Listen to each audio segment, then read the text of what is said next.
Falcon Pickle. So, on a scale, so like, how was my voice sound compared to the game? Because on YouTube, I watched my video back on YouTube and it sounded really low. Twitch and YouTube seem to be different in terms of like audio codec and everything.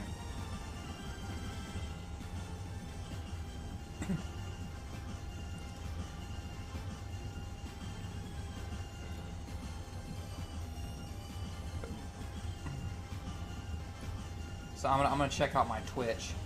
But instead, I found.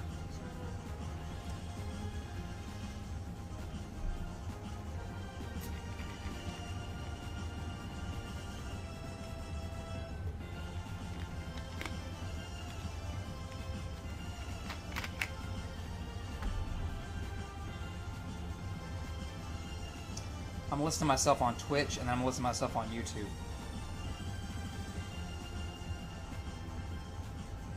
Okay. I'm listening to myself on Twitch, and I'm listening to myself on YouTube. Okay, that sounds really good on Twitch. So, Twitch isn't the problem, then. It's got to be YouTube. So, Democracy of the Dead. Here we go.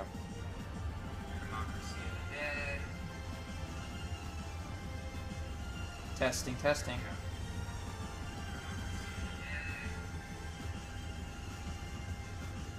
Testing, testing. See, that sounds fine. I don't know. Maybe it's... I don't know. Maybe it was my stuff at work. Oh, well. Anyway. So let's pull this over.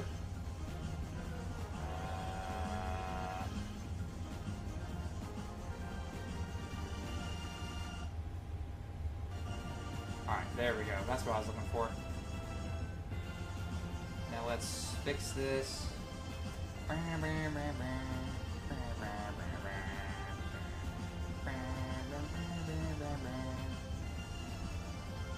There we go.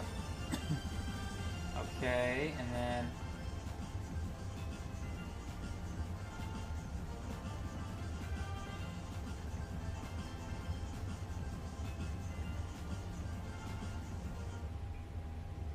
Okay. Alright. So now I got my chat going and everything's working, I think. Yep. I think. Oh. Okay. Okay, so I have an entire rookie team, so I'm not in the training team anymore. And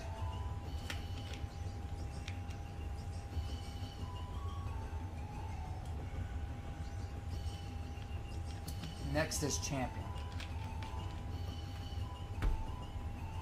I don't know where to go. Just so everybody knows, I have no idea where I'm going.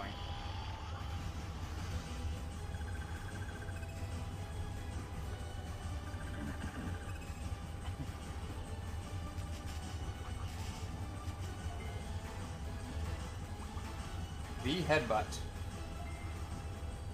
Oh, I can do it twice?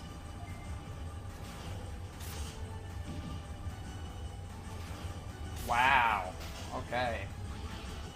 That's cool.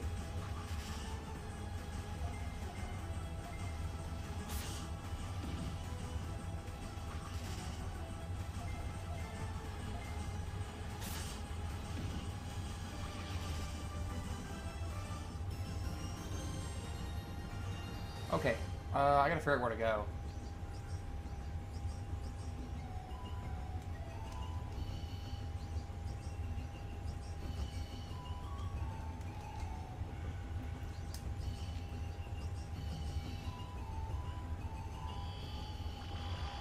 I don't know.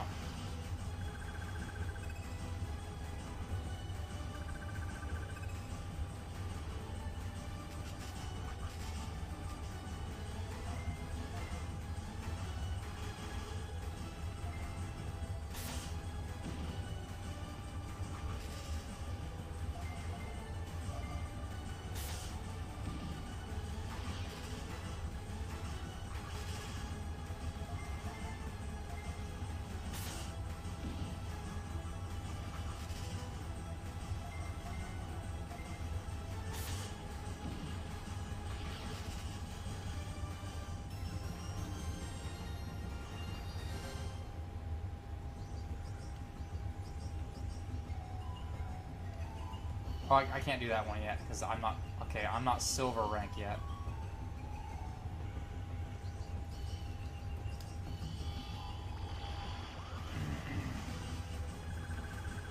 Oh boy.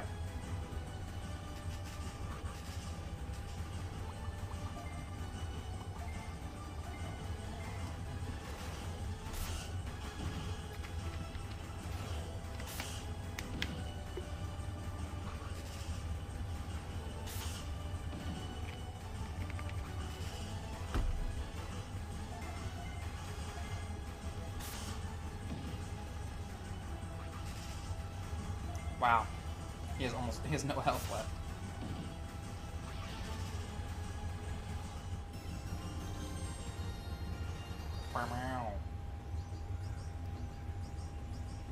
Okay, I really don't know where I'm supposed to go, so...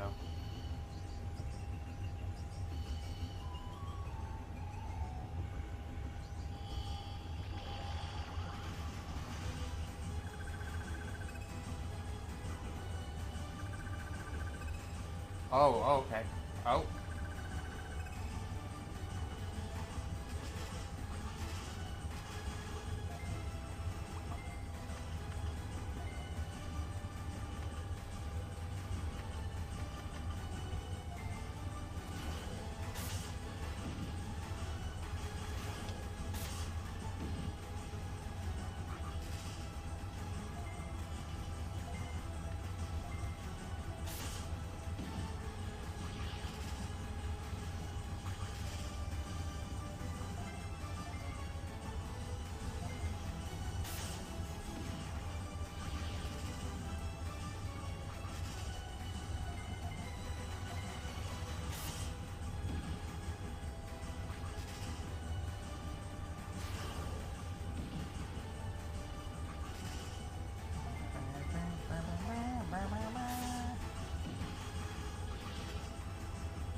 I got a poison core.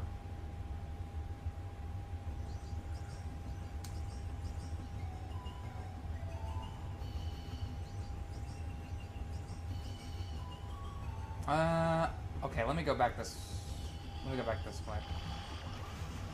I guess I'm just gonna get a lot of experience not knowing where to go.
Can I actually get through there?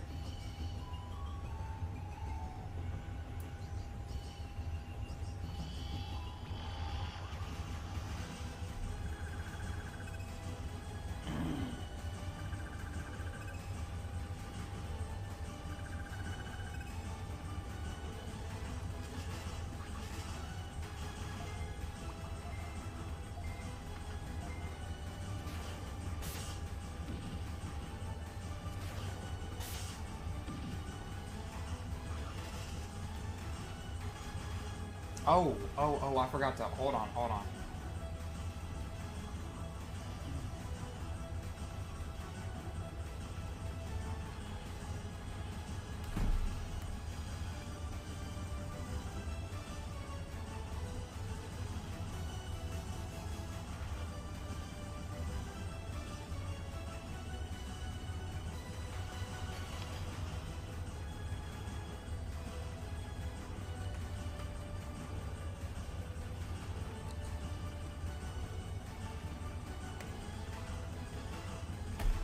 There we go.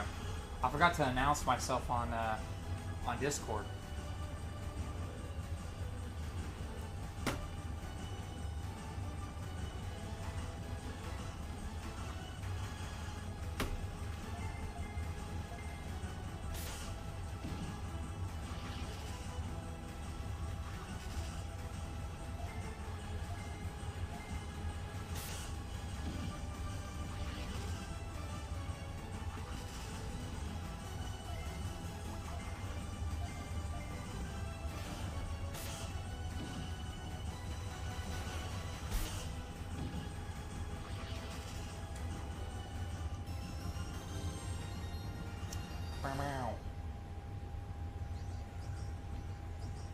Hello.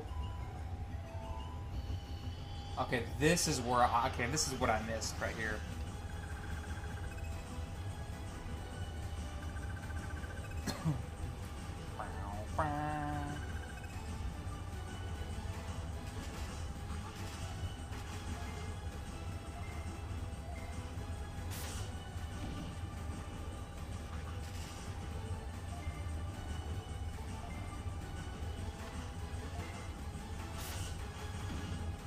Yeah, the farm for Digimon, you can get like 4 max, and I didn't know what to name my first one. It's a default farm. I just called it a Hell Farm.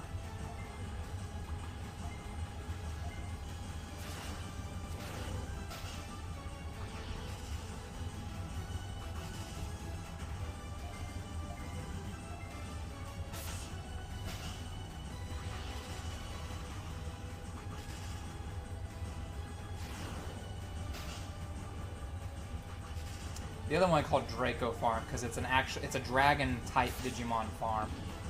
But that one I just didn't know what to call it, so I called it Hell.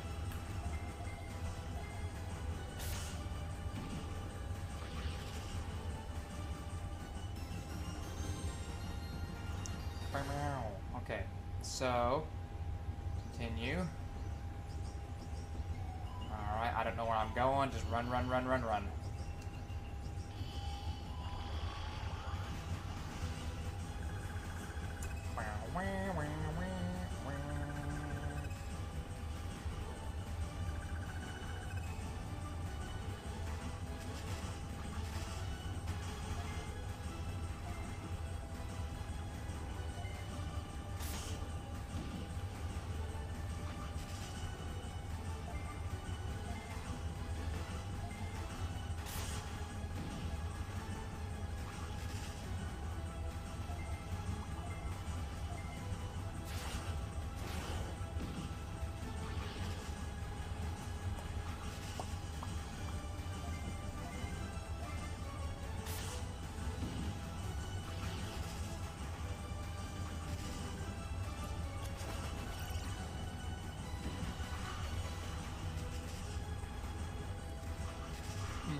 Tomorrow's Thursday. We're getting close to the weekend. They finally poured the concrete for the basement of my house in Vienna. So, pretty cool.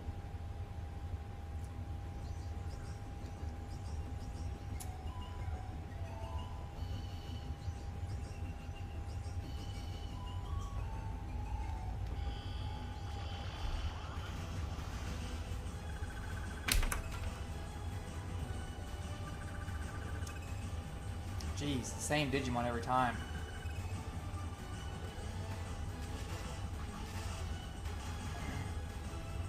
Oh, you get Friday off. I probably have to stay home Friday, so I think I get to at least work from home.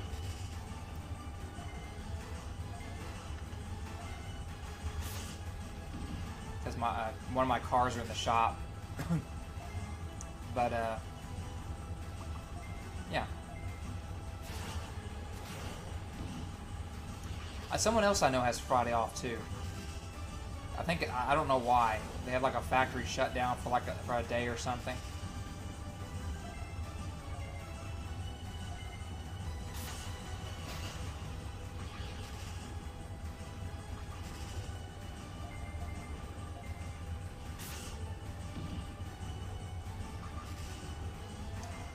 Yeah, I have a crap ton of mechanics in my family, and actually we have a family shop, so we usually take it to them.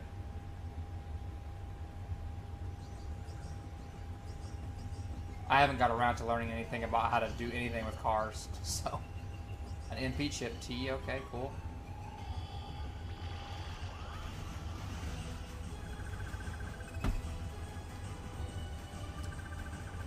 We have car shows here a lot too.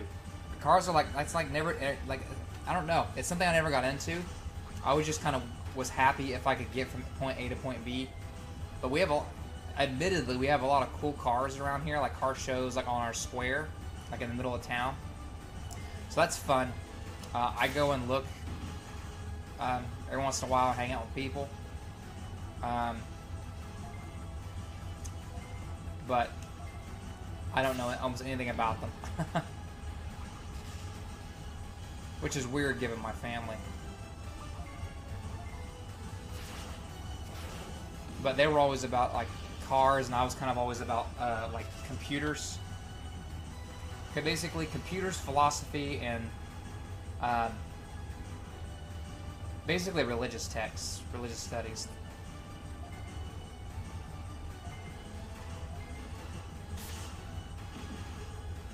Yeah, Gearhead who takes me to car shows and drag races. Yeah.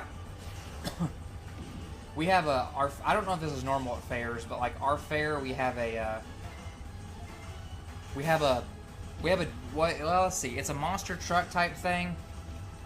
They ram each other, and it's funny. And they have a drag racing there too. So like every July they'll have that stuff going on at our fair, which is pretty.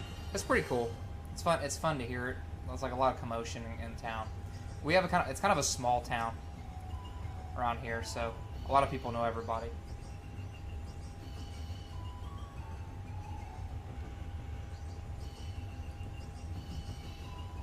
This is the correct way, yes. Okay, go this way.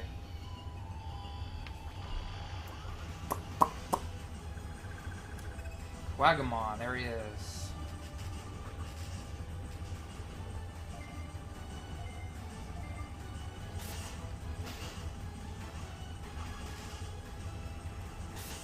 Guillotine, uh-oh. Okay. I was gonna say, what's that instantly kill my Agumon?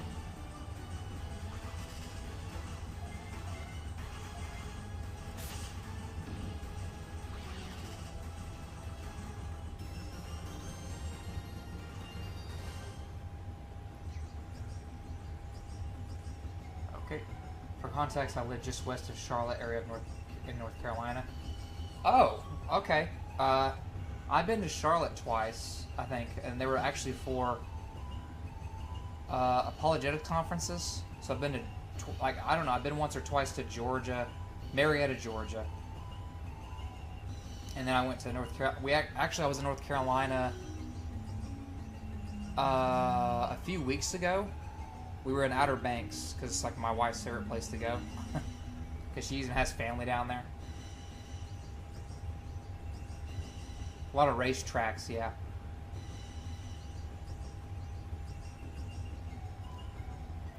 I'm climbing up spider webs. Oh boy. Okay. Let me save before I die.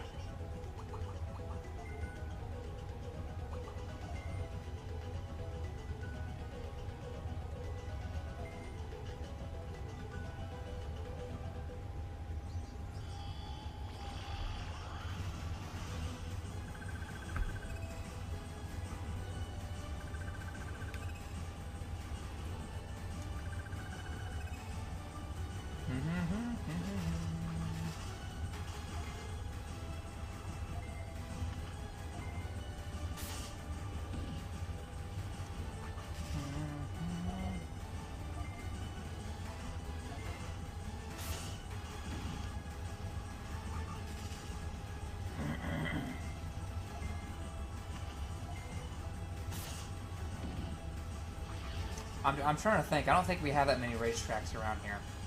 Well, I wouldn't really know even if we did.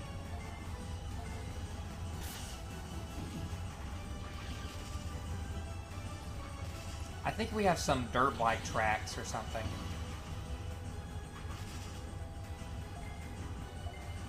But that's it. That's all I know of.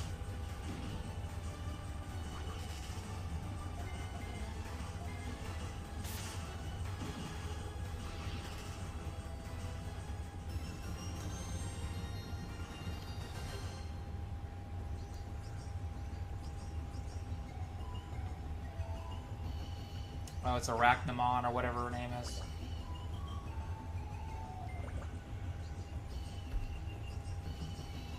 Never mind. Oh, it is Arachnamon. It's just it's put into the kana, so it's Adukanimon. So it sounds like Arachne.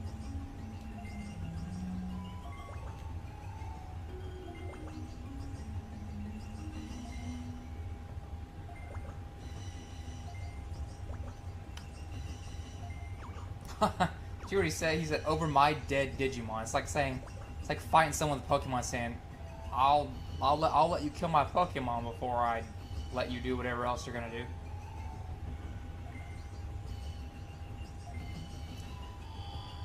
By the way, since we were talking about interests, I'm more of a historical, social context Bible nerd that seconds as a martial arts weeb.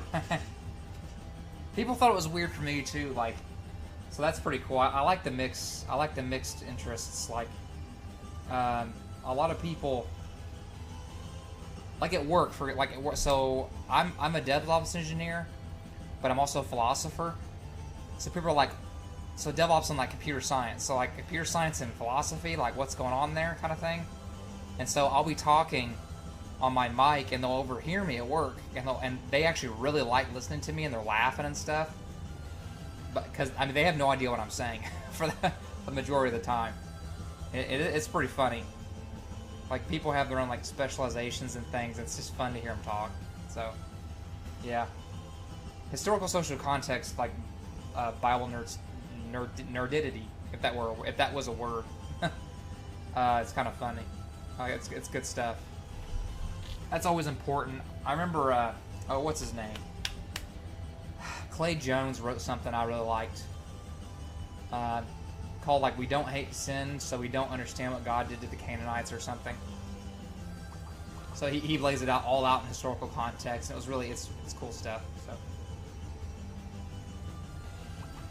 yeah, it just depends. So like if you're really like an aesthetics philosopher, like if aesthetics is your specialization in philosophy.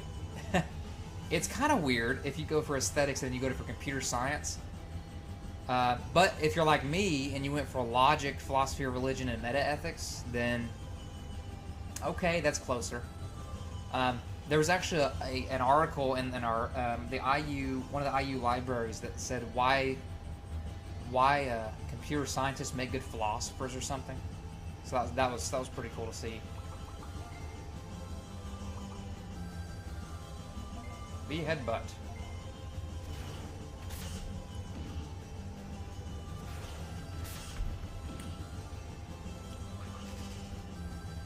Metallic ball. Youch.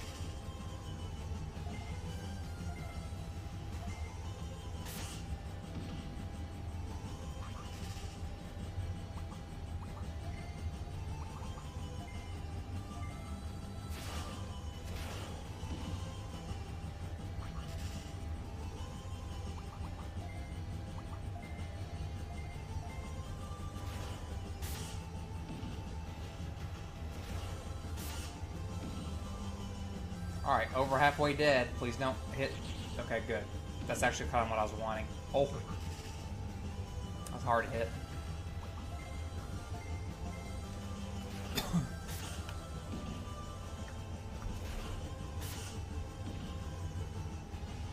Oh yeah? Paul Capan's a pretty nice guy. In person, he's pretty nice. Like, because I used to go to. It's been years, but I used to go to some apologetics conferences just for fun, and he's pretty nice. He reminds me of Larry Bird for some reason. Yeah, but I actually listen. I have problems with listening on Audible.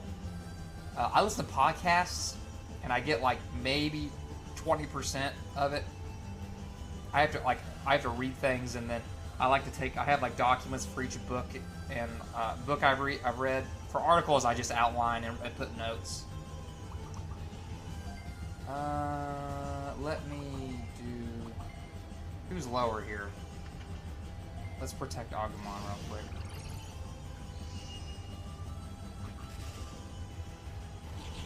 Okay, that works. That's actually the best scenario right there that could have happened.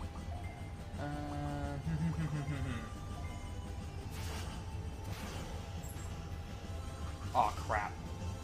I need to go talk to.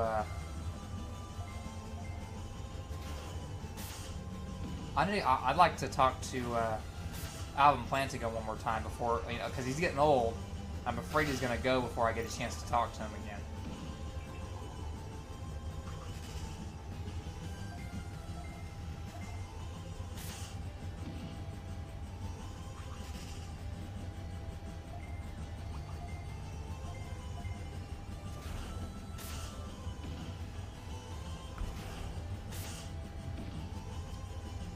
Alright, one more hit and she's dead. I could probably just Razor Claw her, I guess. I hope. Yeah. Dead. Alright. 2 level ups on that one.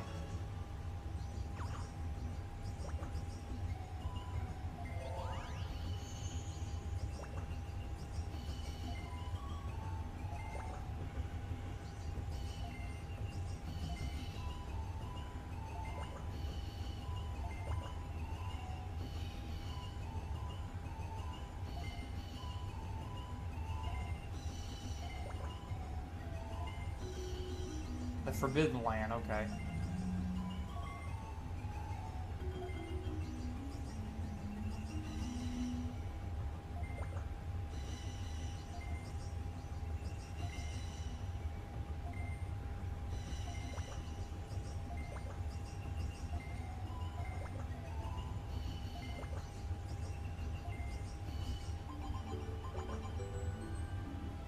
Digifarm report. Alright, I'll look at it. Let's see. Poyomon went to level 7. Patamon's level 7. Scaling for Poyomon's terrible, apparently. Patamon's good. Oh, I see. Oh, I see. Okay, scaling. I'm producing a lot more food, alright.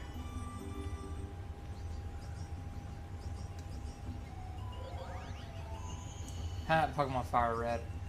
I couldn't resist the Digimon. Digimon's too good. Digiconvert. I was a Digimon person about the same time as a Pokemon person. But Digimon is just my jam. It's computer stuff too. Like everybody at work, if they're gonna be Pokemon or Digimon, they should do Digimon, because Digimon, it's digital monsters. It's computer science stuff. Computer monster type thing. I like them both though. Terriermon, let's do that. Digiconvert.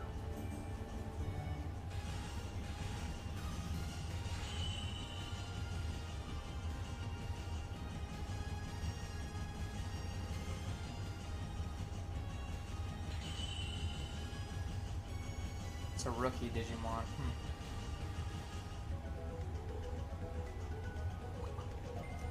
Terriermon's fine.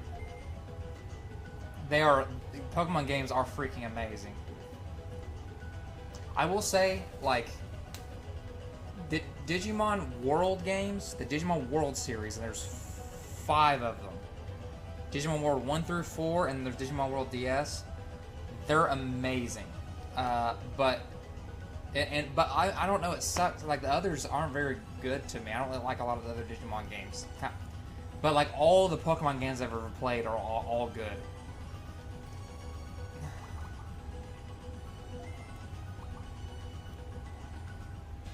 About the computer scientists make good philosophers a bit. Well, that's because computer science proves Plato's theory of forms. No. No. Absolutely not. I have no idea what I'm talking about. Yeah. I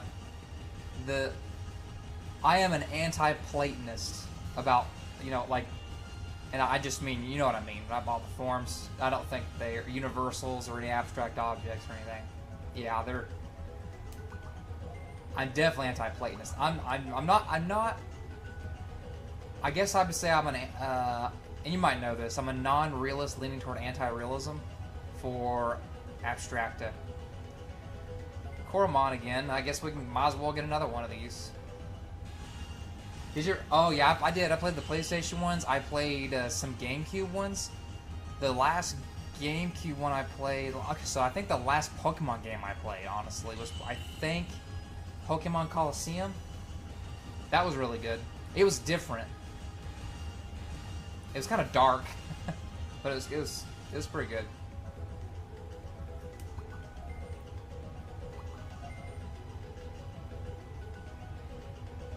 Okay. I gotta figure out what I'm doing here. Digimon list.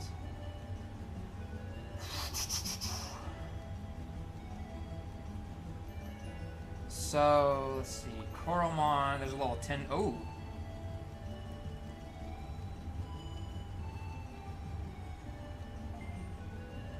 Let's view his stats.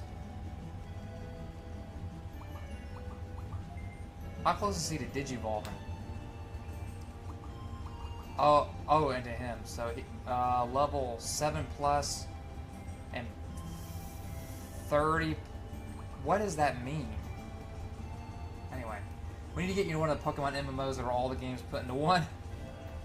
Yeah, I never did get in the MMO Pokemon stuff. So, like, if I'm into MMOs, it's almost always something like Aeon, Blade and Soul, or Final Fantasy 14. Usually those three. I have like 3 max characters in Final Fantasy 14.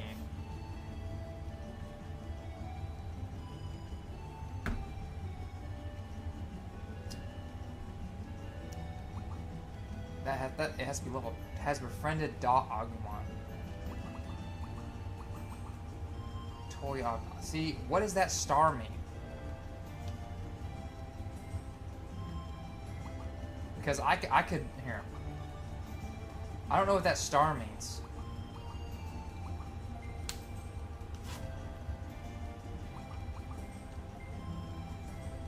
New stats.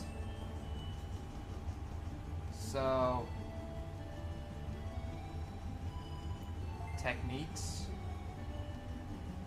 straight punch, and toy flame.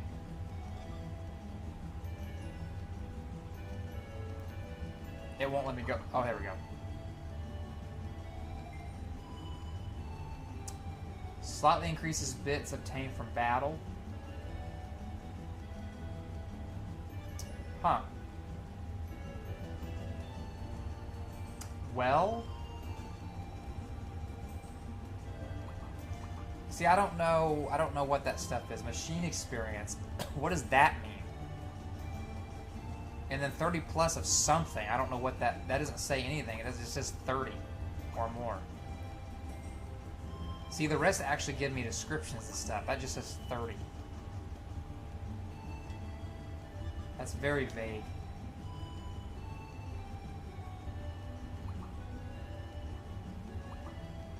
Check experience gain, traits, techniques.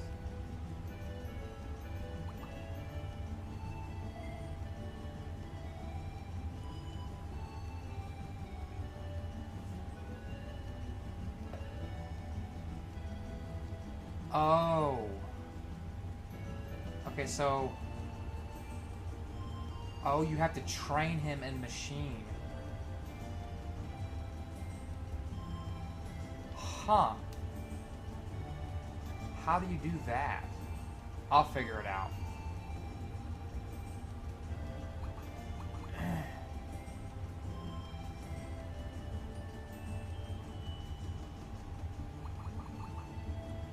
So Wormmon, Terriermon.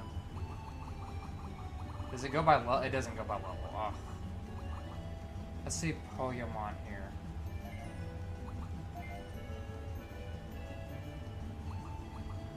He goes into Gomamon, I think. Okay, so he has to be level 15 and have 70 plus defense. Alright, so he's not there yet. And then Patamon has to go... He's pretty high up there, dang. He's level 10, right? Or 7? See, maybe I'll learn it here, but he has to get level 13, and then he has to be... He has to have that 30 plus with Angemon too, so I'll figure that out, I guess. Alright. I need to go look at my... get into the farm. What type is he? A bird. I need to get... I guess a bird farm. Tokemon's level 9. Let's check. What can he go into? Have you ever played Star Wars Knights of the Old Republic? I think I very briefly played that one. RPGs like that. It's been a while, I think. Oh, I gotta do Dot Falcomon for him. Okay, that's gonna be a while for him. Gotsumon. Okay, let's look at his. I haven't looked at his stuff. Is he... Yes. Oh, Airdramon. Oh yeah, Icemon. 35? Level 35. Okay. 28. What level is he now? 7? Holy crap. Honestly, I'll probably go straight for Icemon. For him. What is he? Is he in the Digibank? And he's a machine type? What? I didn't know that. Okay. Is he in the Digibank? Yeah, he's in the Digibank.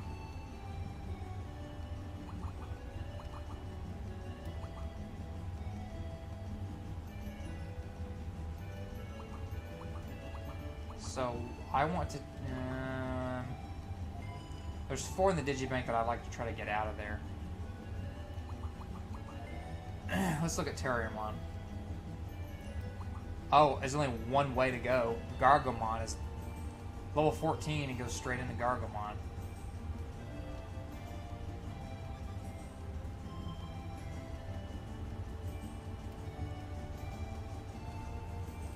Digimon Master Online? I don't remember.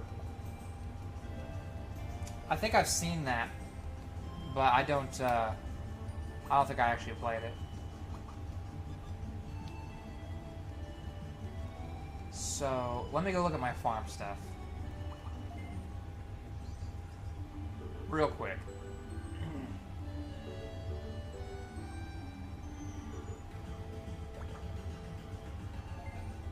I need to buy a different farm.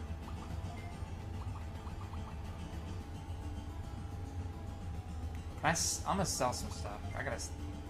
Oh, I don't want to sell my Draco farm though. I would like to sell my Hell farm. I named it a Hell farm. It's getting a whole update that updates the game and is made with Unreal Engine 5, really?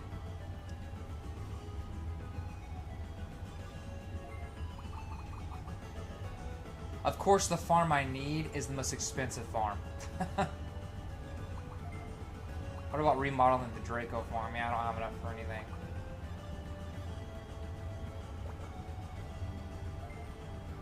Okay. I did play some, I have a lot of Digimon cards. I'm still collecting them. They're worth a lot. Just like the original set is worth like, think it was like $4,000 or something for the entire set. I have most of the set, but it's because the card game ended so soon, so abruptly. I got a crap ton of Pokemon cards too, but a lot of the earlier ones, like first 3-4 generations. Okay. So wait, okay. How many? Do I have any room in the Draco farm? I don't. I don't have any room.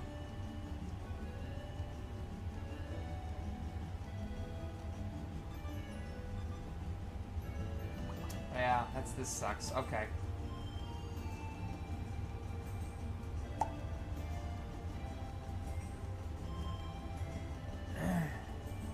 Wormmon is kind of stupid, but Wormmon in this game's like Weedle is in Pokemon. Like Weedle goes straight into freaking Gyarados, or not Gyarados, it's not Weedle. It's a Magikarp. I was thinking Magikarp. And freaking, it's hilarious. Like he goes into Beedramon, which then you combine with, I can't remember, X-Viamon or All-Force Viamon, one of the two. I think it's X-Viamon, which then gets you like an Imperial Dramon or something. Have you ever taken any martial arts or self-defense courses in your life? I have not.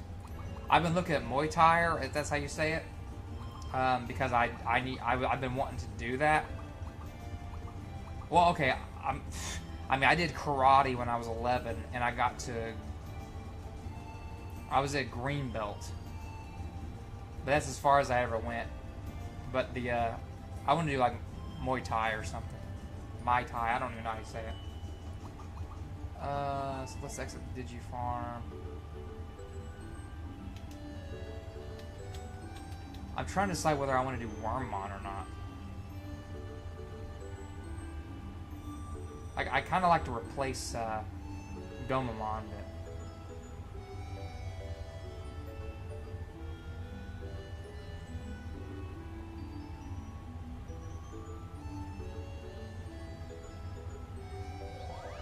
let me see Wormmon, because I would like to get him up to like, I need to pick the ones I want the most here. I'm trying to get as much to Imperial Dramon Paladin mode as I can. I don't even know if it's in this game. Hey, what's going on, Lance?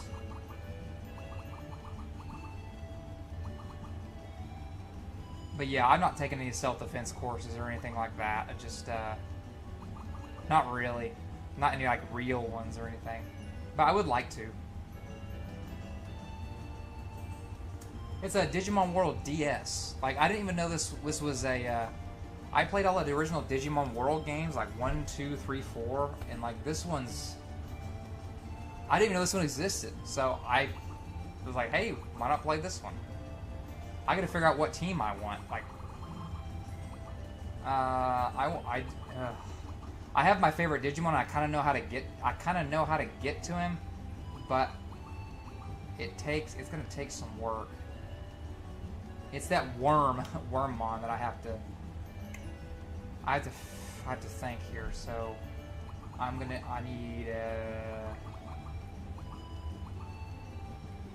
probably do need to take him out of there. Oh, you know what? I could do this. It's from my party. And then I think I got room for one more.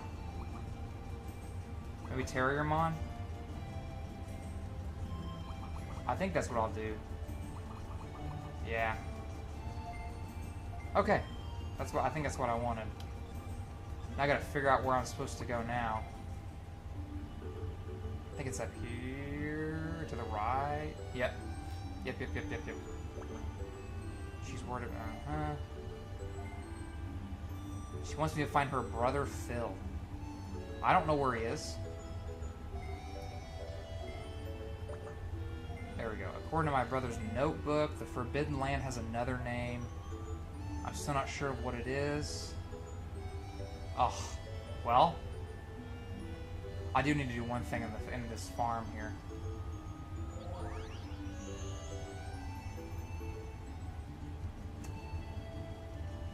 Where is... I gotta train. I switch Digifarms. I gotta train one of them. Select him. Dang it.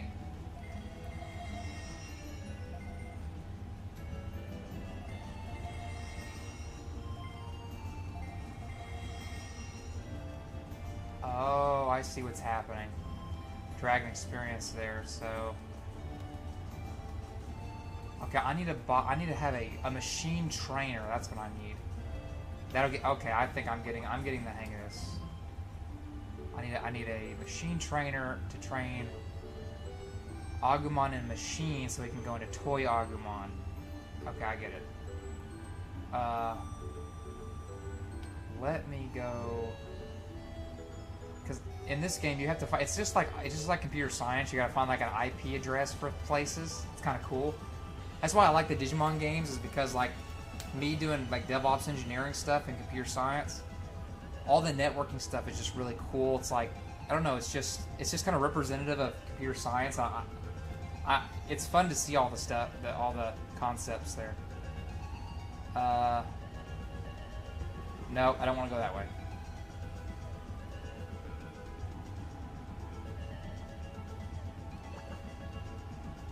The Forbidden Land. Well, I don't... Okay. We want tamers to raise lots of Digimon on their Digifarms. Yep. Okay, so I have to... I guess talk to random people? Yeah, I do. Okay. If you beat a boss in some dungeon, you should go back again later. Or maybe new Digimon sometimes.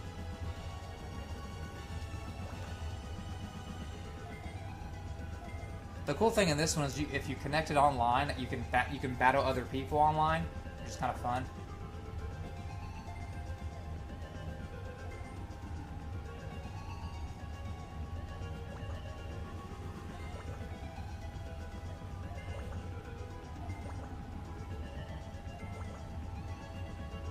Tamer points, okay.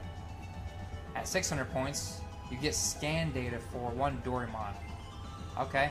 I have that. Is the next one 900? Next stream, should you be teaching MD 102?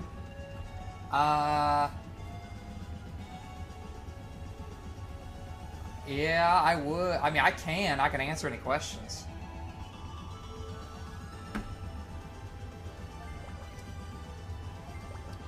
Well, most questions probably. Maybe not all of them. Oh, I get an ice robe. Okay. So I got scan data. Tamer info. Where do I find my scan data? Huh. Okay, I'll keep talking to people and see if I can find out where this stupid Forbidden Land is. And then, you're looking for fit. Yeah, okay. Okay, yeah, let's go that way. I gotta go back to my... I guess, I wonder, did it give me 100 scan data? Because that's what I need to convert a Digimon into physical form here. Well, digital physical form. Oh, I did. Cool. Convert. It's in training Digimon now.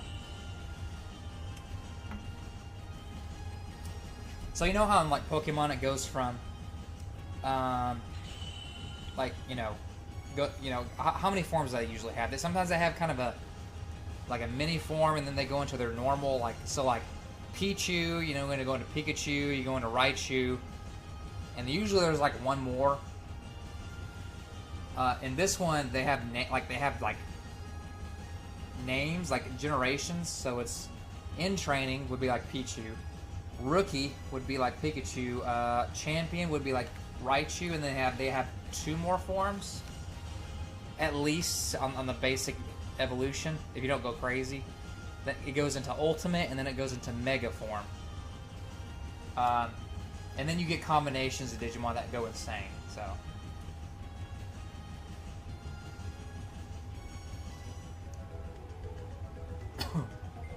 I forgot what Doraemon's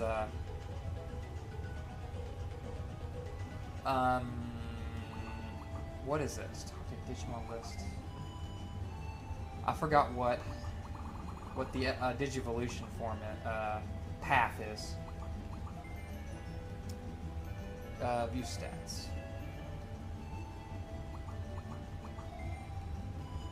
Wait a minute, you have to have watched Ghost in the Shell, Philosophy and Computer Science. I know they do. Yeah, it's like computer science and philosophy of mind. It's pretty cool. It's I watched it twice. There's a video game out there called Soma as well, which is Latin for mind or soul, which is really good as well. Oh, Dodumon. It goes into level 10, 500 plus something random and beast experience. Oh, Armadillomon. Okay, and then okay, that's the messed up weird version of Palmon. Okay. Oh, hold on. Greek for body. I thought it was like Latin for something. No, I'm interested. I want to see the etymology. Some etymologies are cool too. Like the etymology for thinking and thanking, like to think and to thank someone. They have the same root word. Which is, I used to say that the way I actually like worship like God is by thanking, like scholarship. And that connection was so cool because it was because that's what I do. Like that's how I worship. So it's like thanking God while thinking. It's cool stuff.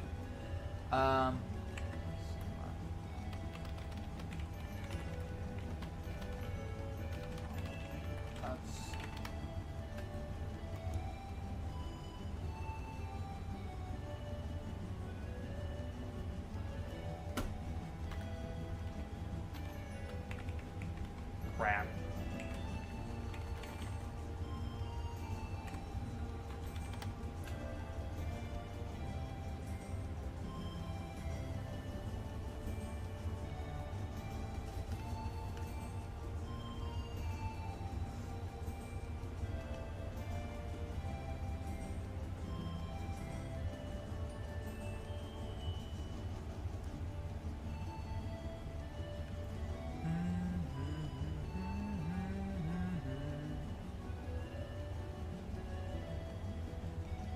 Yeah, there's definitely connections there. So it's like in Strong's Greek, it's a body or a flesh or the body of the church.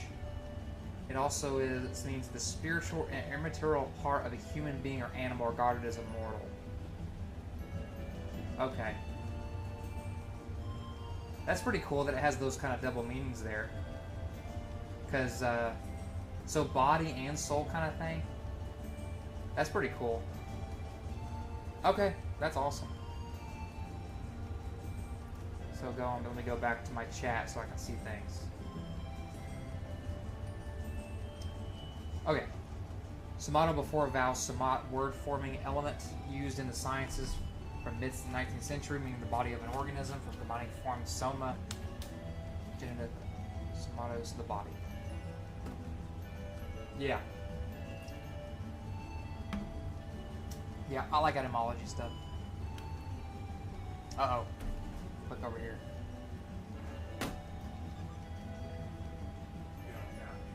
Okay. Huh? Nah. I got some.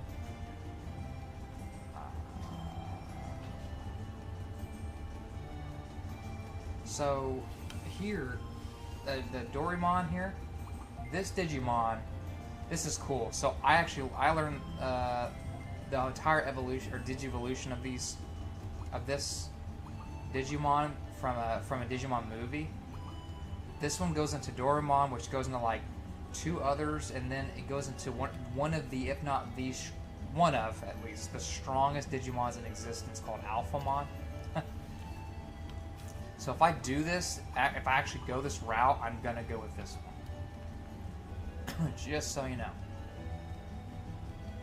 Oh, the formatting was off. It looks like it says 500 plus Beast experience.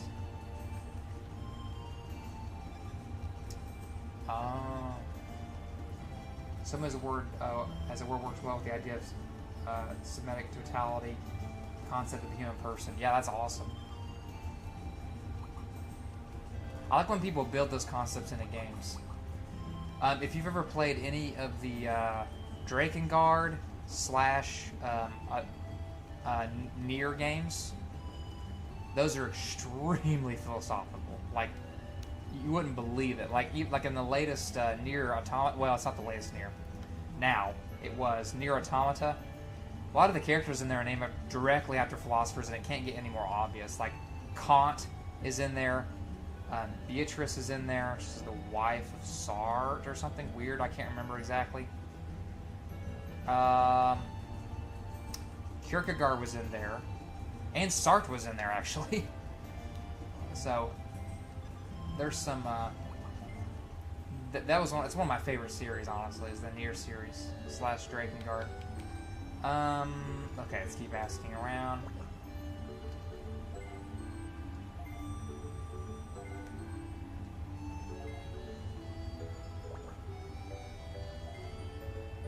A black Agumon I saw last time said he's been there a few times. Of course. Okay, so I'm going to have to go there. Nier's pretty cool, but not my cup of tea. Yeah. Well, it was originally like Drakengard 1, 2, and 3, and then they changed the name, and I don't know why, but it kind of continued into Nier, and then Nier Automata, and then the rest of the ones, Gestalt.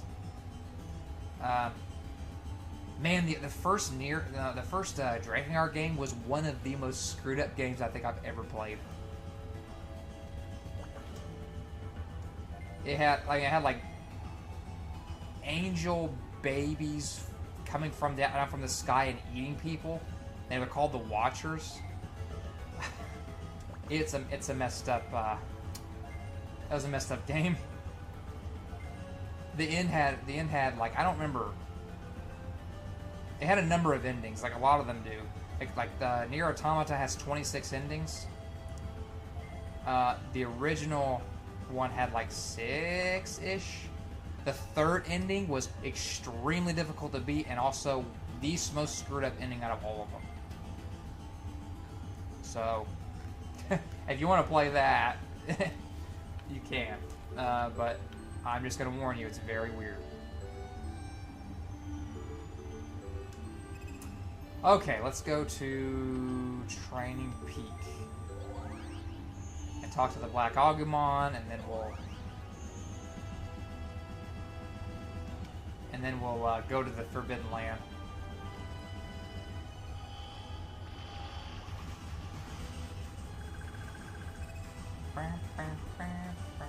Probably the most funny in-training Digimon I've ever seen in my life is this little thing right here. Tokamon, it looks like really cute. But then it freaking opens his mouth like that. It gets hit. It's like, oh, and it has these teeth. It's crazy.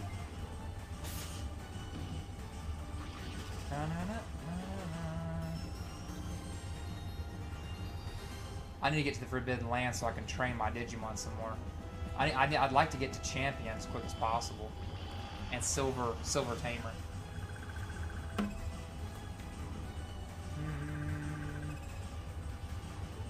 It would be kind of nice that if you're a certain maybe number of levels or rank above the Digimon in an area, you could turn off battles. That would be cool. But no, I gotta fight these stupid little Tokamons.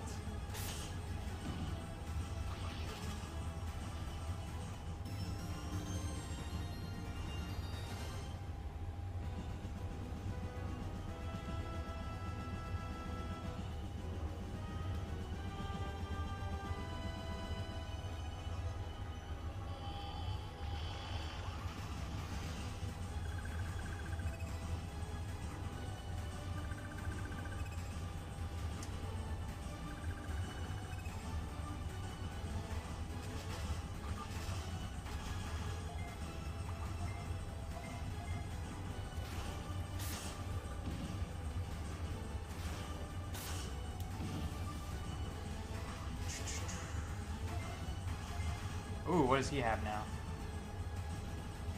Water blast, huh?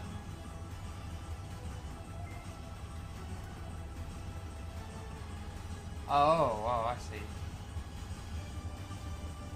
So if I moved him over one, he could hit two of them.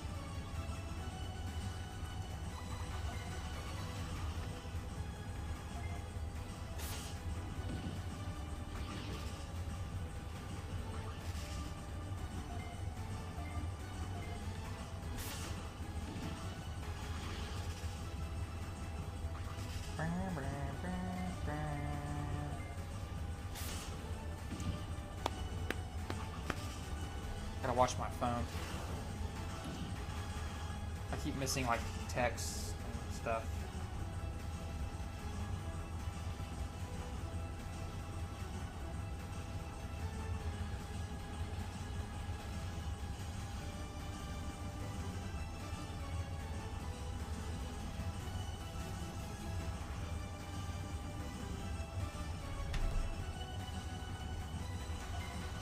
For me, the game with the weirdest lore is probably the Elder Scrolls. Oh, like Elder Scrolls Online? Or the, oh, you mean like, okay. The expanded lore by one of the former writers is like Hinduism, Gnosticism, oh yeah, wow. All of that? Materialist anti-realism. As well, jeez, okay. It was, I love all the Elder Scrolls. I actually alpha and beta tested Elder Scrolls online. It was fun. But the yeah, it has a lot of weird lore in it. Definitely true.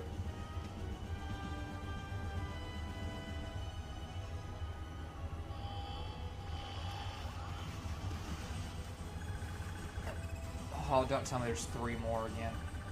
Oh, okay. Ah, I'm glad I found him actually. I'm gonna kill him.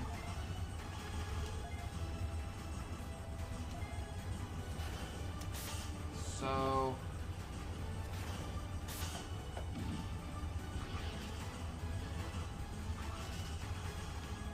let us see here.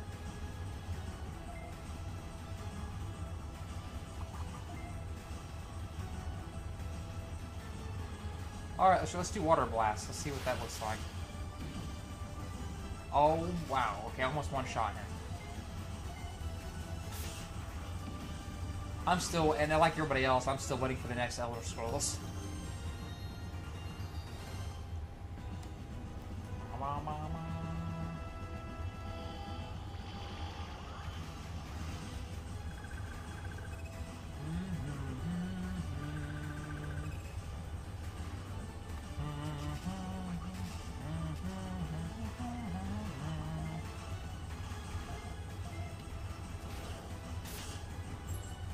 What? Oh my gosh. Okay.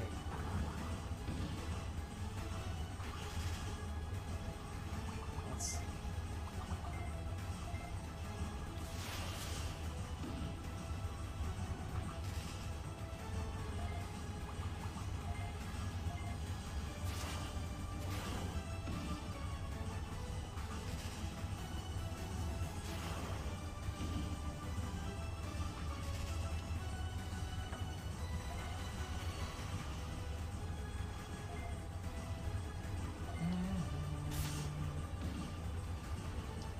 He's tough.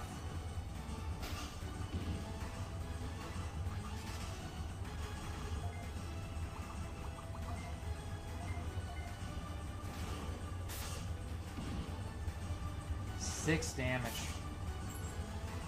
Wow.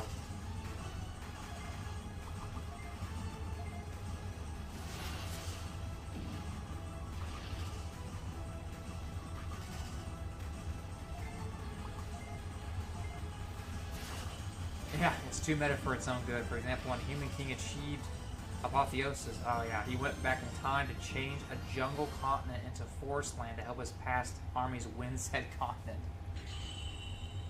He had the power to go back in time. If that were possible. It's part of metaphysics right there. Presentism. There is no past to go back to. That was a really fun class. Just kind of like change the subject. Time and persistence. It was a graduate course. Very fun. We talked about, obviously, four-dimensionalism, growing block theories, spotlight theories, presentism, endurantism, perdurantism, exdurantism, which is kind of like stage theory, modal realism. I'm trying to remember all of them.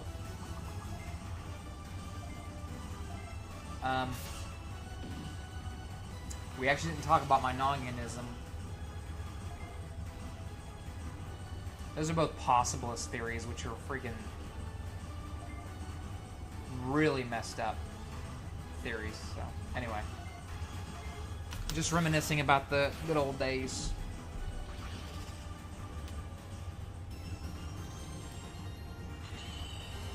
Oh, Agumon leveled up. Alright, where's Black Agumon here? Oh. Did I go the wrong way? Oh, I think I did. Crap.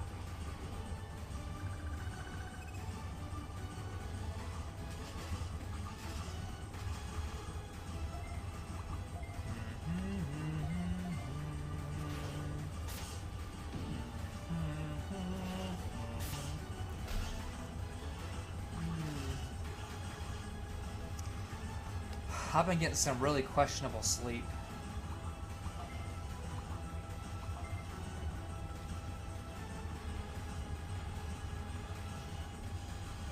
I usually have to wake up pretty early to go to the gym because that's the only time I can do it is in the mornings. And I am really tired.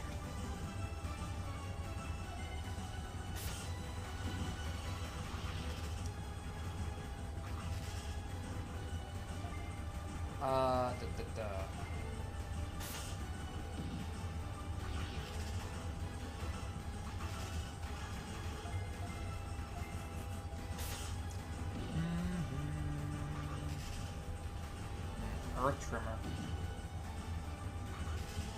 I think Elder Scrolls operates under some sort of concept of time and space or illusions of mind. It can be and not be at the same time. You can manipulate them through apotheosis. Ah, okay.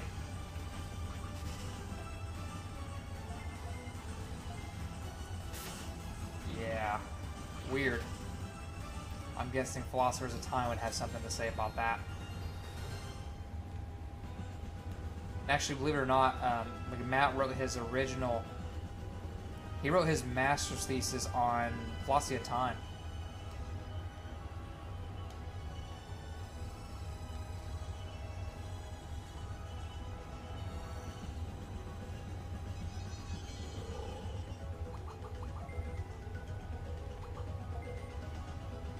I wrote mine on basically meta-ethics, but specifically focusing on, basically it was kind of pushing theistic meta-ethics while using as my main interlocutor Eric Willenberg, and his robust normative realism. Though, the subtitle of his book is Godless Normative Realism. Anyway. Like, writing books and articles is actually a really good way to organize your thoughts. It's really nice.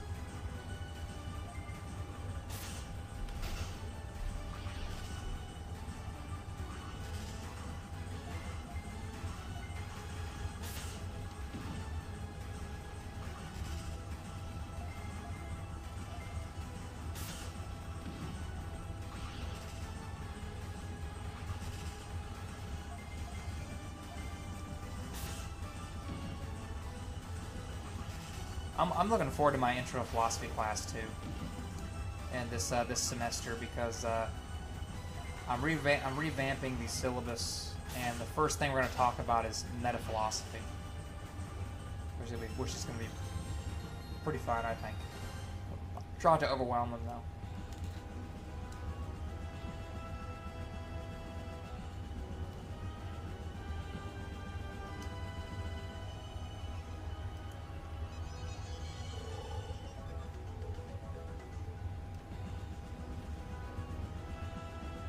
I don't know where I'm going.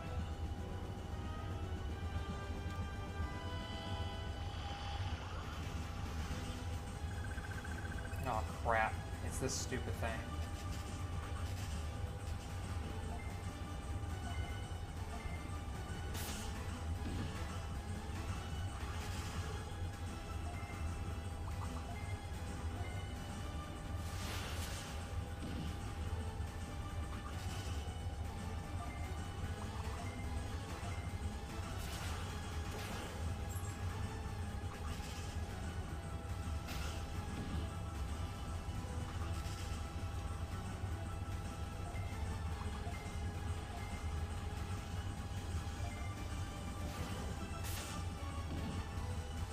I can't believe he only gets hit for 7.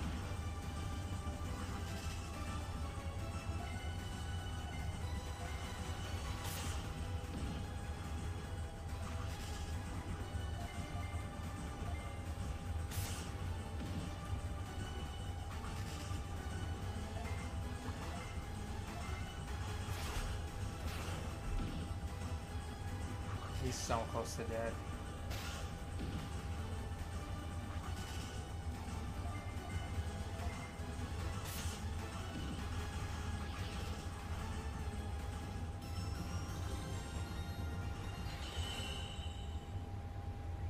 Oh, Terrium. Oh, that's good to know.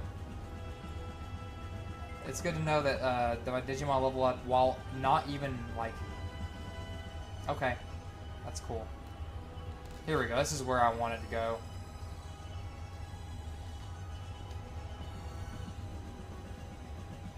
Okay, I'm gonna go. Oh, he evolved. Oh crap. Okay, hold on.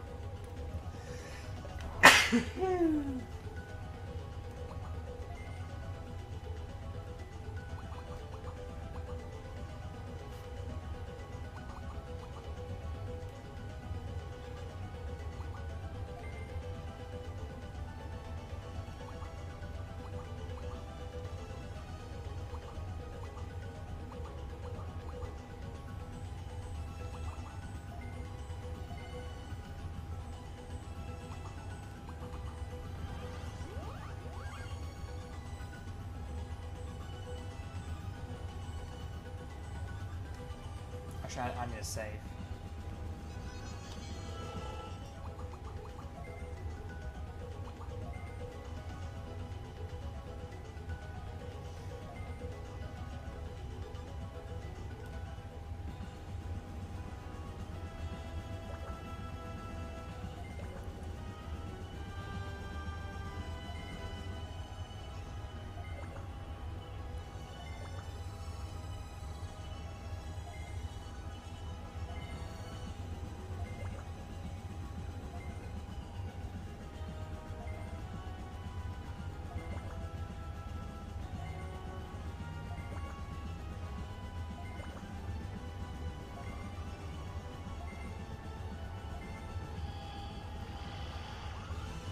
I figured.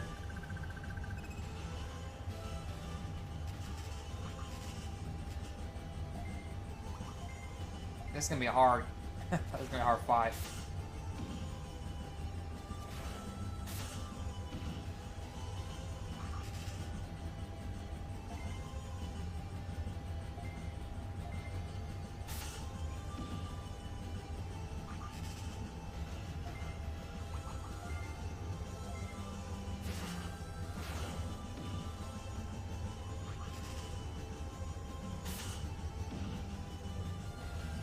Well, maybe it's not gonna be that. Maybe it's not gonna be that bad, actually.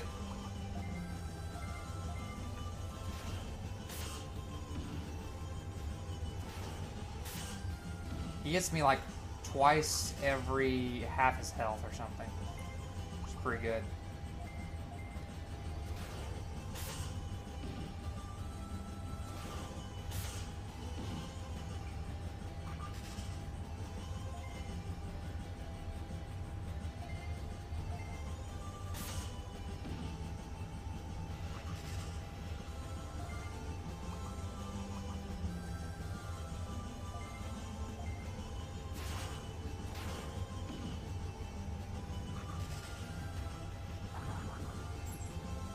Oh, good, he missed.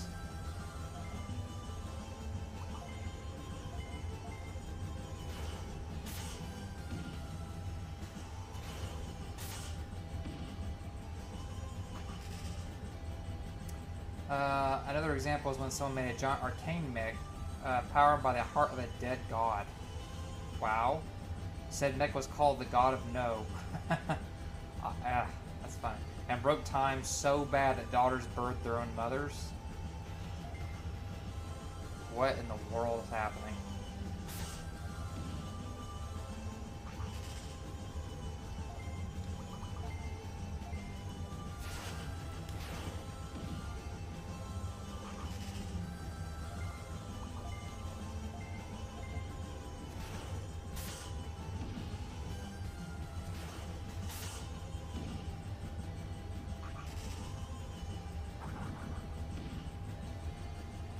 Ooh, that's some strong attacks there.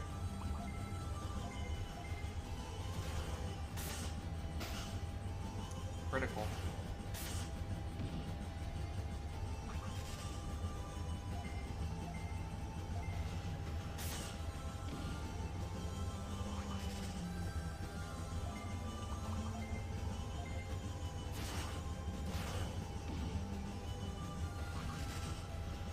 Okay. Maybe this will kill him? I don't know. Oh, he's so close to dead. Alright, well, there goes Agumon.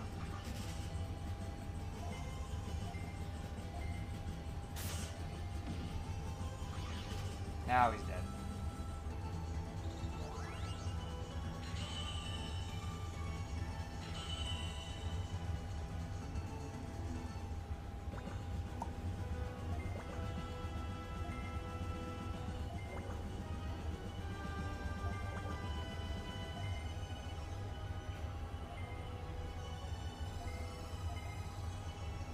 The Miracle DE from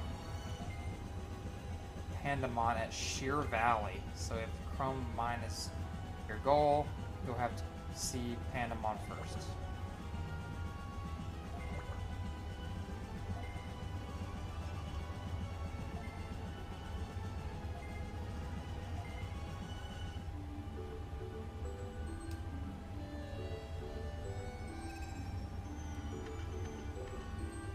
Sheer Valley, there we go.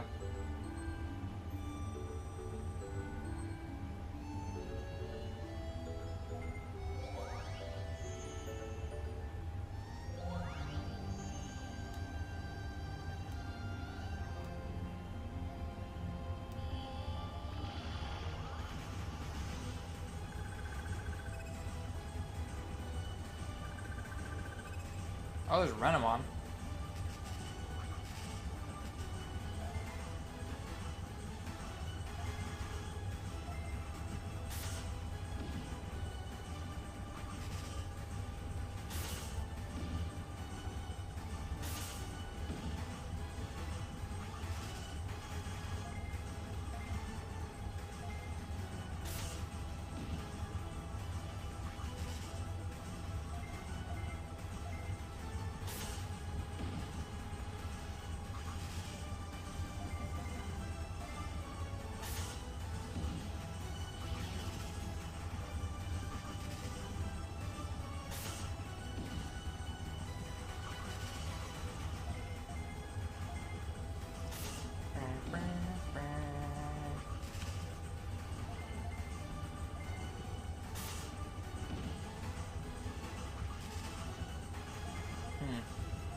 Oh. I see what's happening. You get Dragon experience and a Holy experience here. So this is a place I would probably want to have Patamon.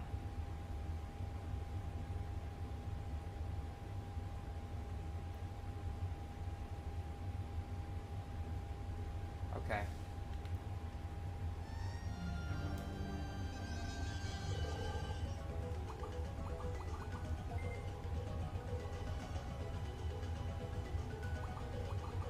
Oh, I do have 2 more spaces.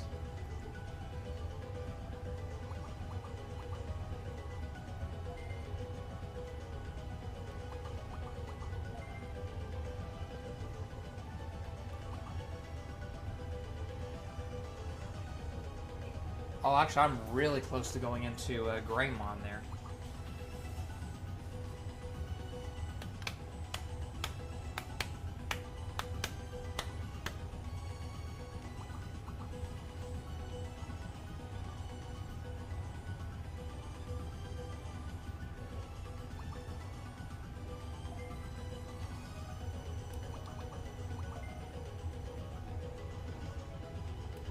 And then Ikakumon level 22, so I'm 6 levels away from that one. And then we got, man, I'm getting tired. We got Falcomon going into Heckmon level 20, so he's also got 6 levels. That's crazy.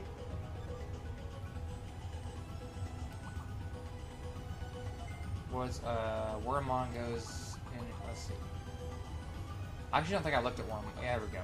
Stingmon, level 15, 65 defense.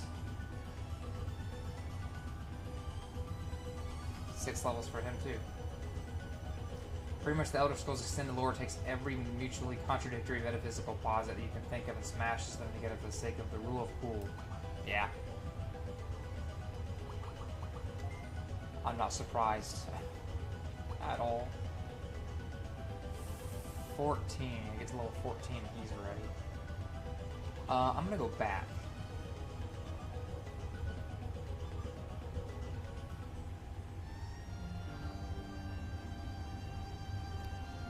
Dang it. See, because we get Holy and Dragon experience here, and I want to... Oh boy.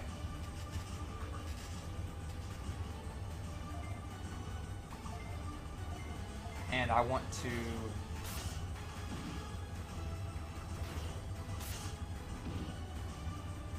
I want to see some evolutions, or Digivolution stuff. And, so I know Holy experience Patamon needs to get for Angemon.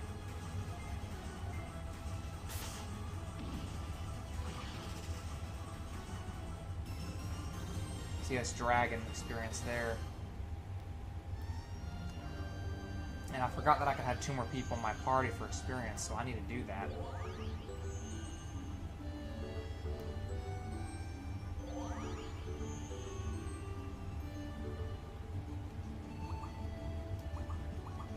So let's take 2 more. Let's see, who do I want? I want...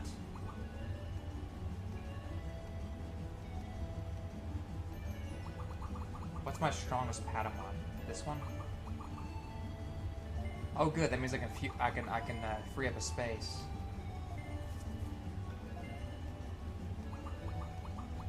And I want Doraemon.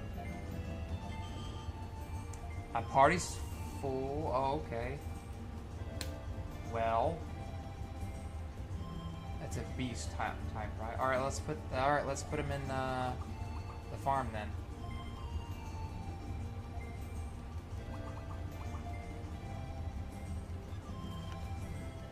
Okay. Cool. So that's what I wanted to do. Okay.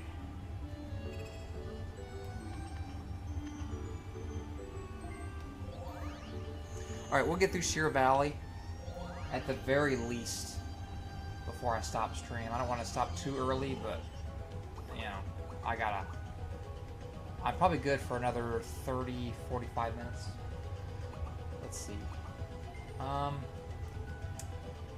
It would be good. So I want to check something too, so. Traits here. Let's look at experience. So what? Let me see something. Bird, dragon, 30 experience. So I think he's getting dragon experience. What are we getting here? Dragon and holy. So 30 and 16. Let's keep track of that. But that makes sense since the writer of the extended lore was fire, then wrote all this weirdness while addicted to meth. Okay. Oh, wait. Did that show that I could use? Can I use 2 extra?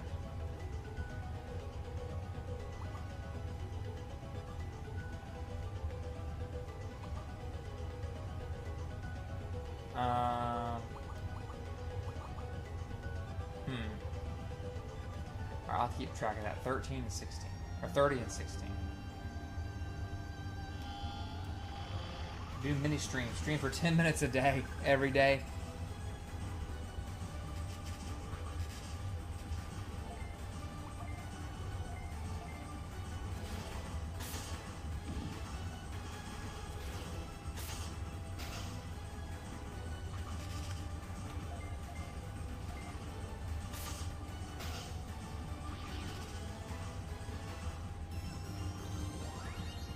So I got...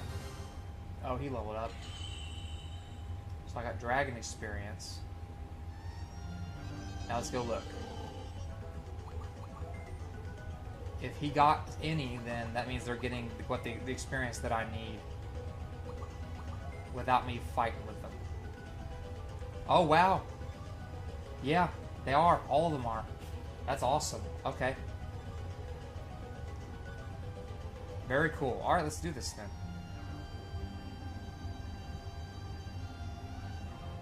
I don't know which way to go first.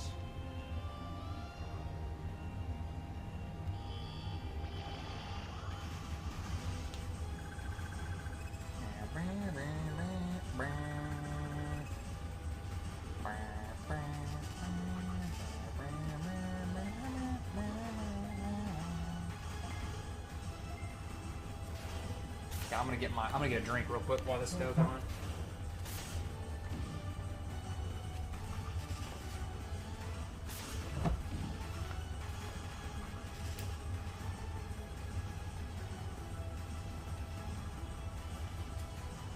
Well, it was right next to me.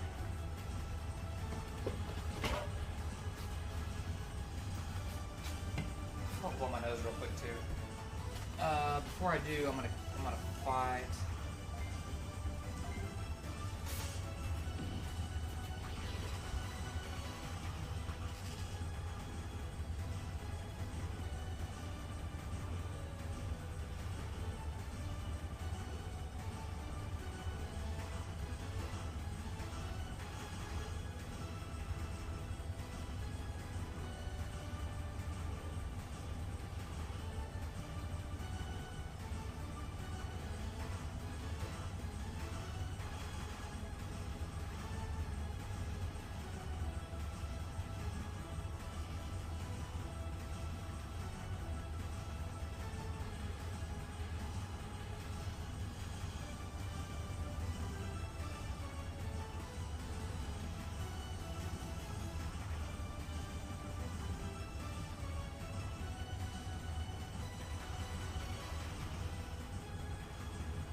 I grabbed my drink and I don't know where I put it. Well, good thing I got a whole pack here.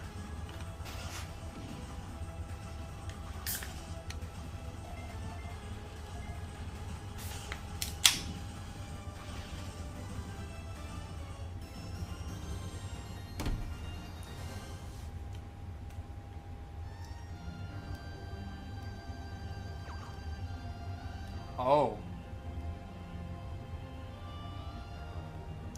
Interesting.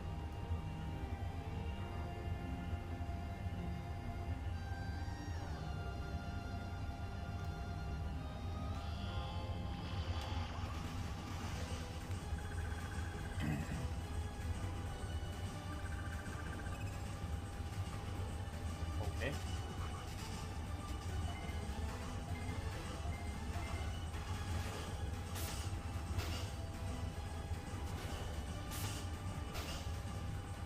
Two criticals in a row. Wow.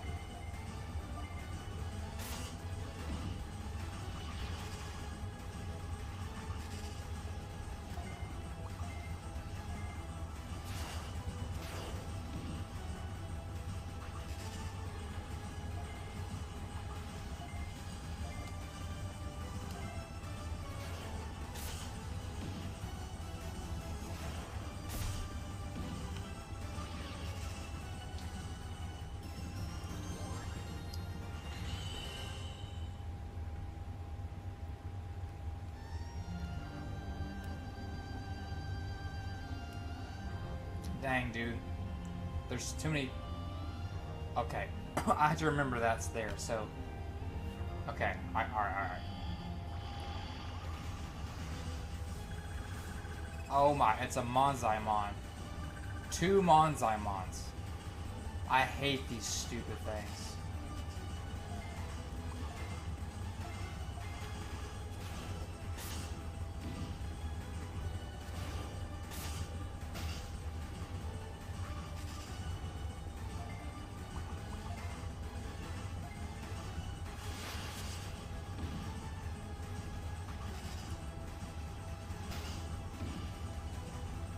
Ouch.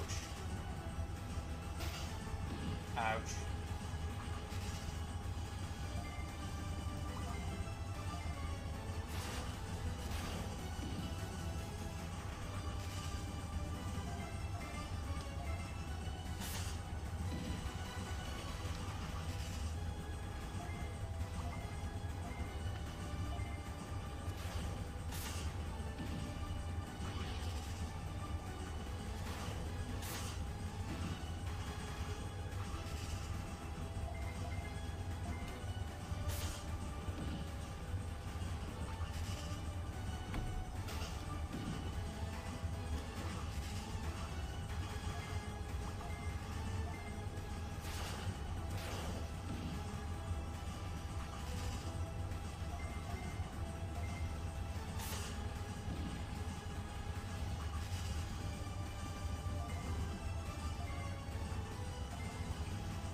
Dang, these stupid bears. I hate these bears.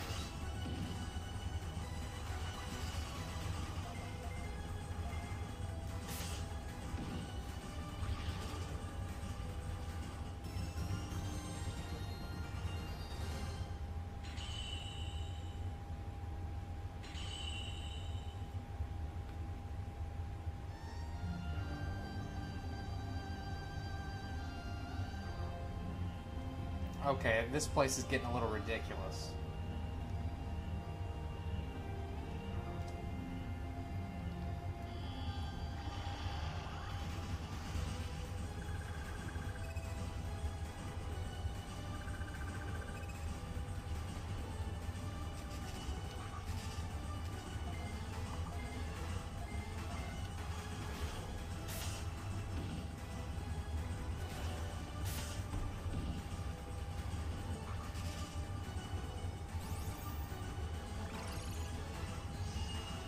Spirit up? Okay.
Hate having to type.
Dang, I'm leveling up pretty fast.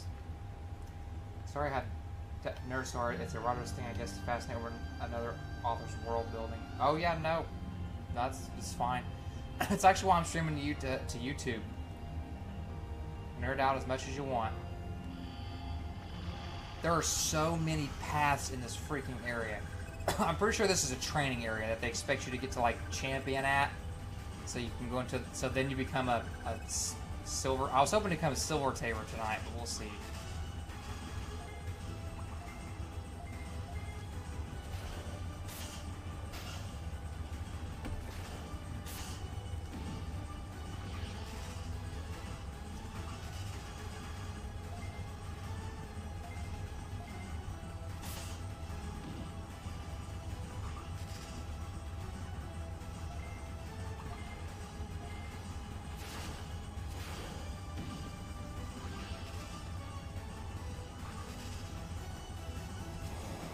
Blaze Blast.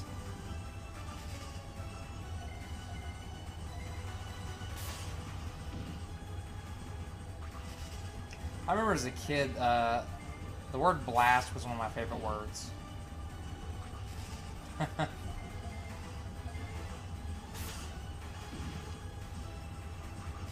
Oh, well, blast and burst.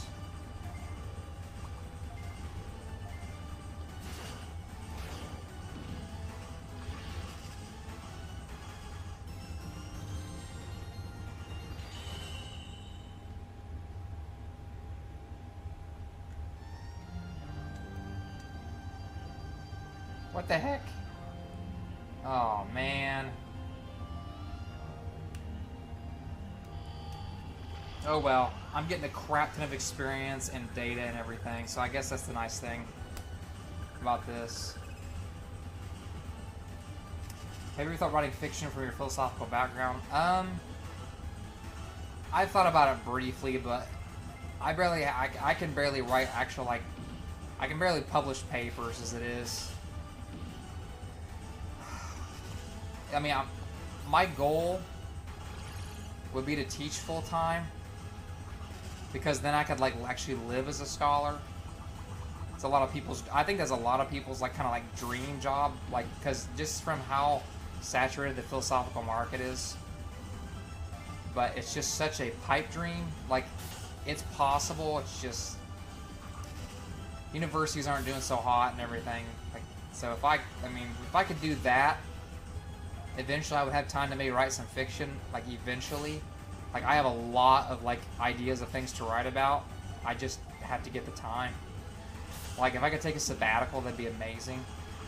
I plan on writing, like, a 3-volume set on, like, meta-ethical foundations and taxonomies, published on moral authority, moral internalism / externalism stuff. Maybe one more paper on moral psychology or something like that. Like, I have a lot I want to do. It's just hard getting to all of it. You know, actually, like, I used to not care in the slightest about fiction. Growing up, like, even through, like, I mean, for a long time. Like in high school, like, I read all the nonfiction books.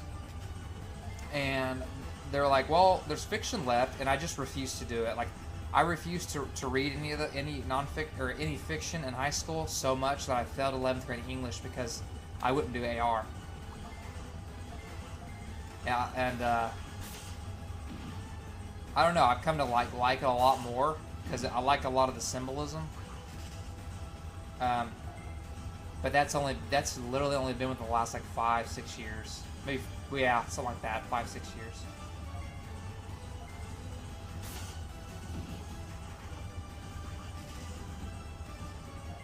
Yeah, I was a nonfiction, like, I like lunatic. Like, that's all I wanted to read.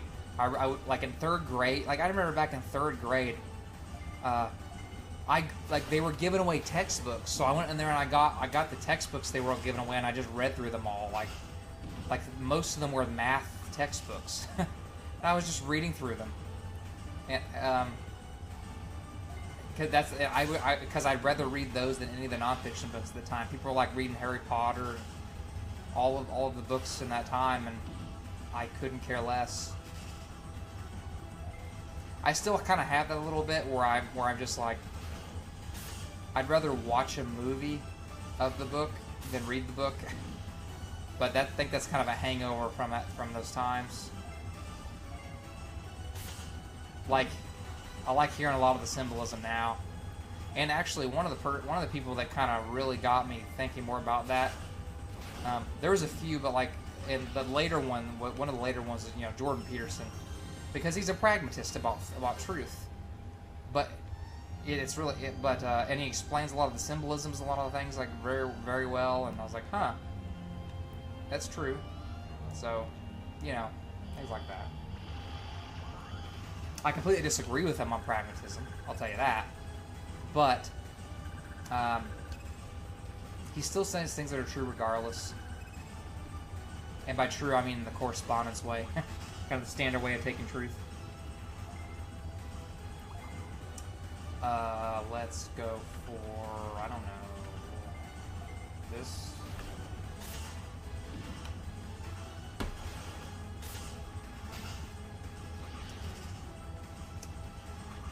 I told Matt I was going to be streaming tonight. He has a lot he's doing, though. It's hard being home with two kids. Which I'm not. I'm at work all day.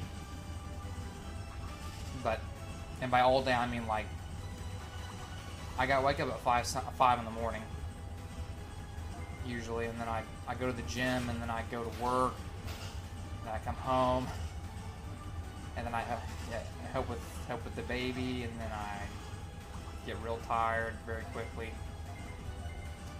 I'm up right now because I'm freaking downing Mountain Dews and Coke Zero with the aspartame in it. That's probably going to kill me.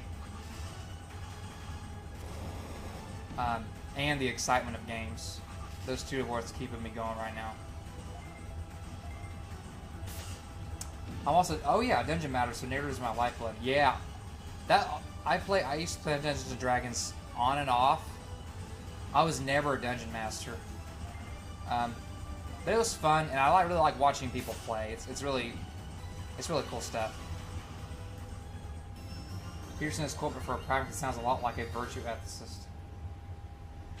Yeah. Yeah, I don't know how explicit he's ever been over his actual normative theory, or ethico-normative theory. In his pragmatist way, he does like kind of push God as a requirement, like a theoretical indispensable entity, kind of like Kant did. But yeah, he's so I would say if pragmatism were true, for example, he would be a Christian. Since he's not, since I think pragmatism is false, he's kind of I actually tend to call him a proto-Christian, which I never used that term for any other person in my life until I saw him. So I take him as something like a proto-Christian. Because, if you ask him, hey, you believe in God or something like that, he thinks it's kind of a trick question, because as a pragmatist, the way he thinks, like, under pragmatism, that kind of is. It's not a simple answer. But he could just say yes. Because under pragmatism, all that really means is the concept of God is useful for either...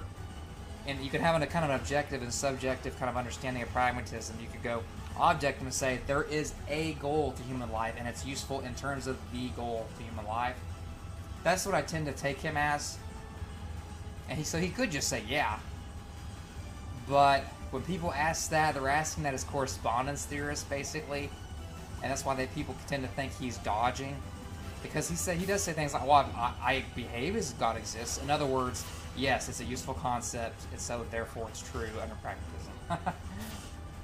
So, people really get him confused. And actually, out of every interview he's ever done, I have never heard a person actually... the closest one, this is kind of embarrassing, I think, but the closest person to ever actually interview him and talk about his pragmatism was Sam Harris. Surprisingly, it was Sam Harris. But he still didn't get all the way into it. He mostly wanted to argue against his pragmatism, which I understand, because if you're talking to each other and you're operating on two completely different understands of truth, there's a risk of talking past each other, which you obviously don't want to do. But I think you can have a pretty good discussion even with that understanding. Like, most of the things that Peterson says, whether it's under correspondence or pragmatism, turns out to be true. And I think that's why so many people gravitate toward him. Because he says things that are true, and they're true under both theories. And that's pretty cool. It's not often you get that. Usually if you get a pragmatist about truth, you get someone who's very clearly kind of against the correspondence theory and saying things that are very questionable. That's just my experience. I'm thinking of Richard Rorty, kind of at the top of my, like at the forefront of my mind. Anyway, it makes sense. Do you think his pragmatism is tied to some metaphysical priors, like materialism of sorts? I don't think so. I think it naturally just is the way some people think. I don't think it's very many people. He's very against materialism. He says this, and I actually think he is. In fact, he's accused people of, when they ask him the question, do you think God exists?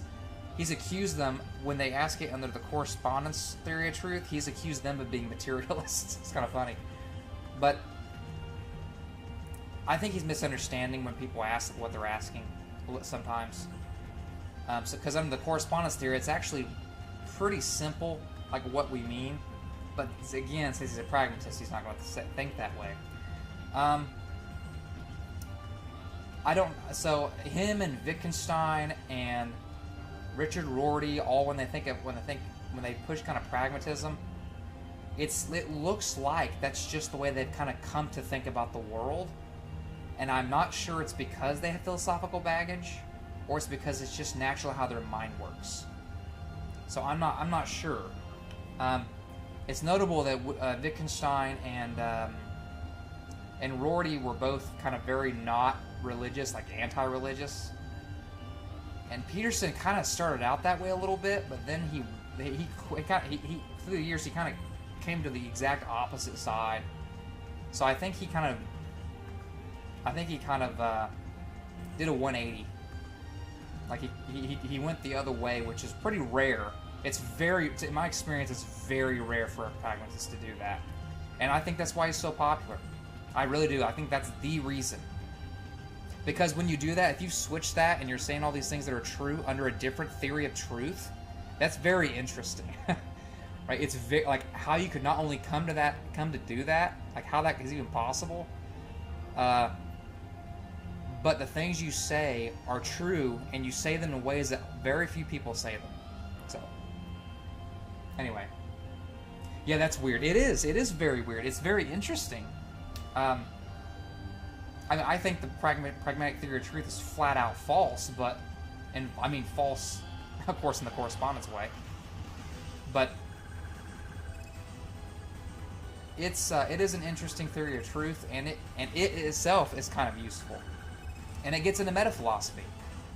It does. It gets into what you think philosophy is, what you think it can do, and what you think we should use it for.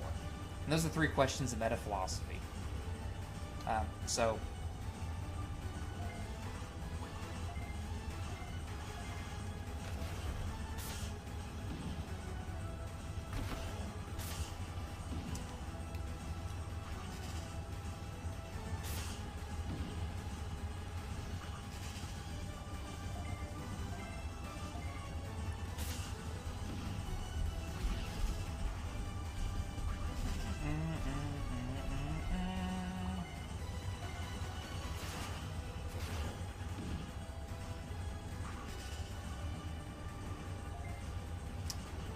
One thing that, and I don't think that Peterson believes this, But one thing that, when it comes to metaphilosophy, there's kind of like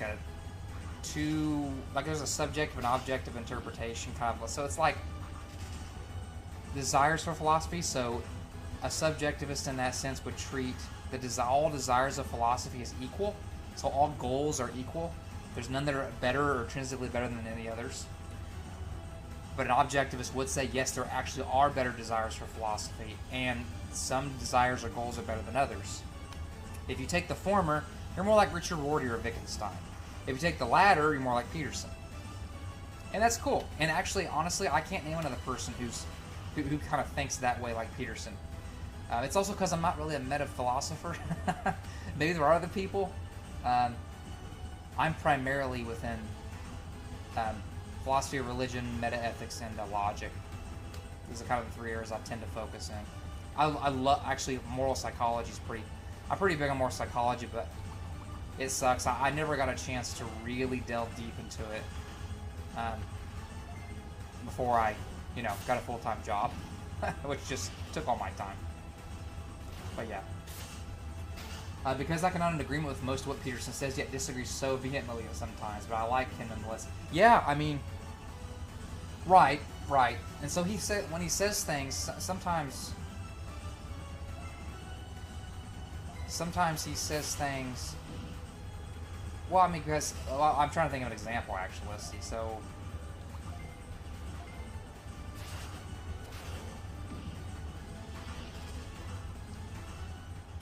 Yeah, when someone asks him again that you think God exists, he'll say something like, when he says like, "Why behave as if he exists?" That just looks like dodging. And then one thing I have to disagree with him about is he tends to take people who ask the question that way as kind of like materialists, or physicalists or something like that. And I don't know why. Like, I've heard him say that once. I think he said it with Alex O'Connor. And I was thinking, why in the world would you think that? That they're materialists? No. And I'm not... I literally think it's because he doesn't know the different theories of truth. And this is the problem. Like, this is why I'm pushing metaphilosophy and introductory philosophy classes, because seriously, if you have a different metaphilosophy, a different theory of truth, you're going to be talking completely differently than someone who has a different metaphilosophy or a different theory of truth. The cool thing is that Peterson kind of bridges the gap, and maybe unwittingly. Don't know. What am I doing here? I am healing myself because I'm about to die. Okay, so heal on, and let's heal this guy. And let's save. And let's beat the crap out of this stupid bear. So let's beat this dumb bear. Let's explore this place. And then hopefully get Silver Tamer. And then we'll stop. The Silver Tamer thing might not happen, but we'll see.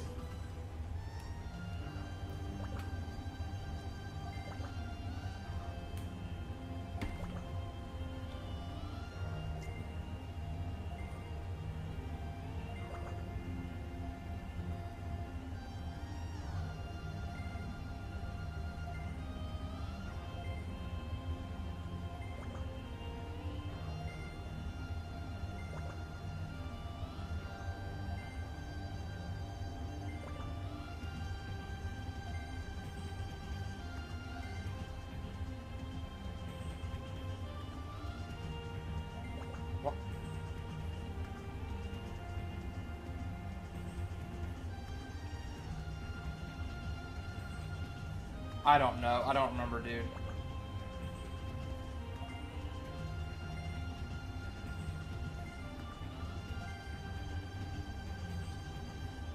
Agumon, Patamon, and Gatomon. Which Digimon doesn't belong in the group?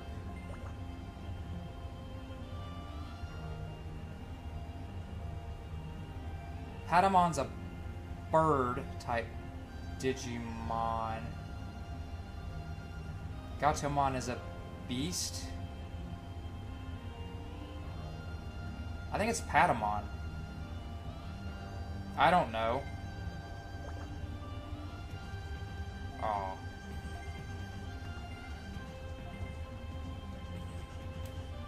Oh, it puts you back at the beginning if you get it wrong, so this is why I save. So we'll do this. Let's open up the ROM again. I might be lame, but I guess I would be an objectivist regarding those three metaphilosophical questions out of necessity, but that's just my intuition. Yeah. And I think most people are objectivists about most things. I tend to think that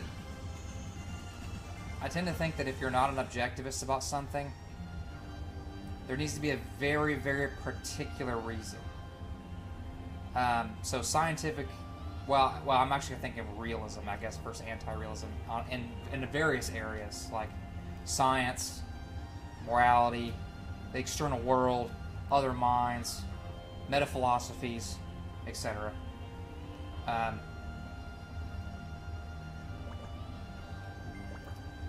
So for me, the only place I can think of where I'm actually an anti-realist or leaning toward anti-realism is about talking about abstract objects. Other than that, I'm basically a realist in every domain. So, especially morality. But yeah.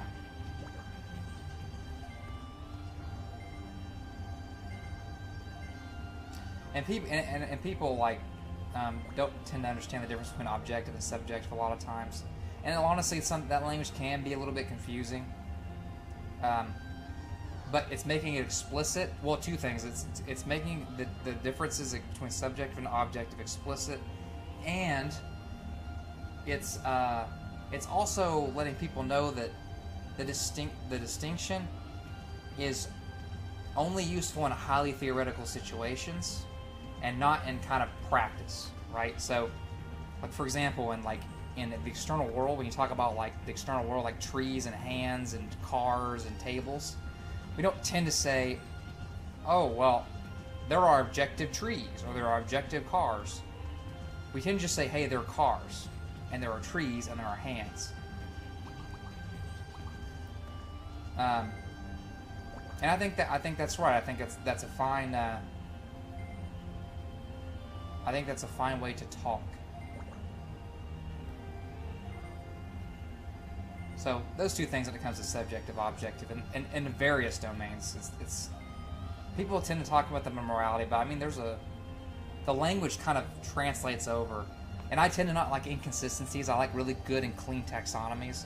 This is why I plan on writing a book on it, and I will write. It's a strong goal of mine to really kind of set the standard in metaethics, specifically because that's actually my primary area.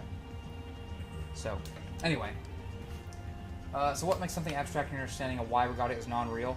So, an abstract object is a non-spatio-temporal, necessarily existent entity, like a number, or a property, or a possible world, or a proposition.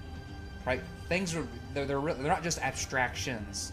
There's abstractions and there's abstract objects. So you can have abstractions are kind of us thinking about things in the abstract, but abstract objects are existing, ontologically existing things out there in the ether.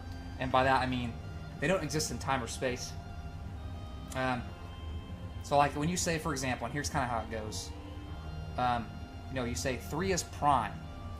Well, what do you mean by that? Do you mean there is an object out there called 3 and it's prime?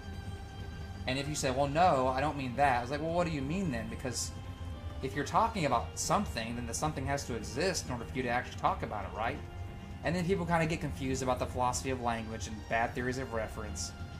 And then we get to, well, okay, then I guess the number 3 exists and it's prime. Well, that's the debate. And I don't think that's necessary. I think that relies on a bad theory of reference. It's based upon what's called the criterion of ontological commitment from W.V.O. Quine, and his argument from the indispensability of abstracta in science. So And he was wrong. I think he was completely wrong. I think it's two premises and a conclusion. I think both premises. I don't see a reason to accept either the premises, etc. There's a lot to it. So, but all you really need for that is abstract objects are these things. So like numbers and properties like colors, not just of our experience of colors, but colors, just like actually the color red, things like that. So.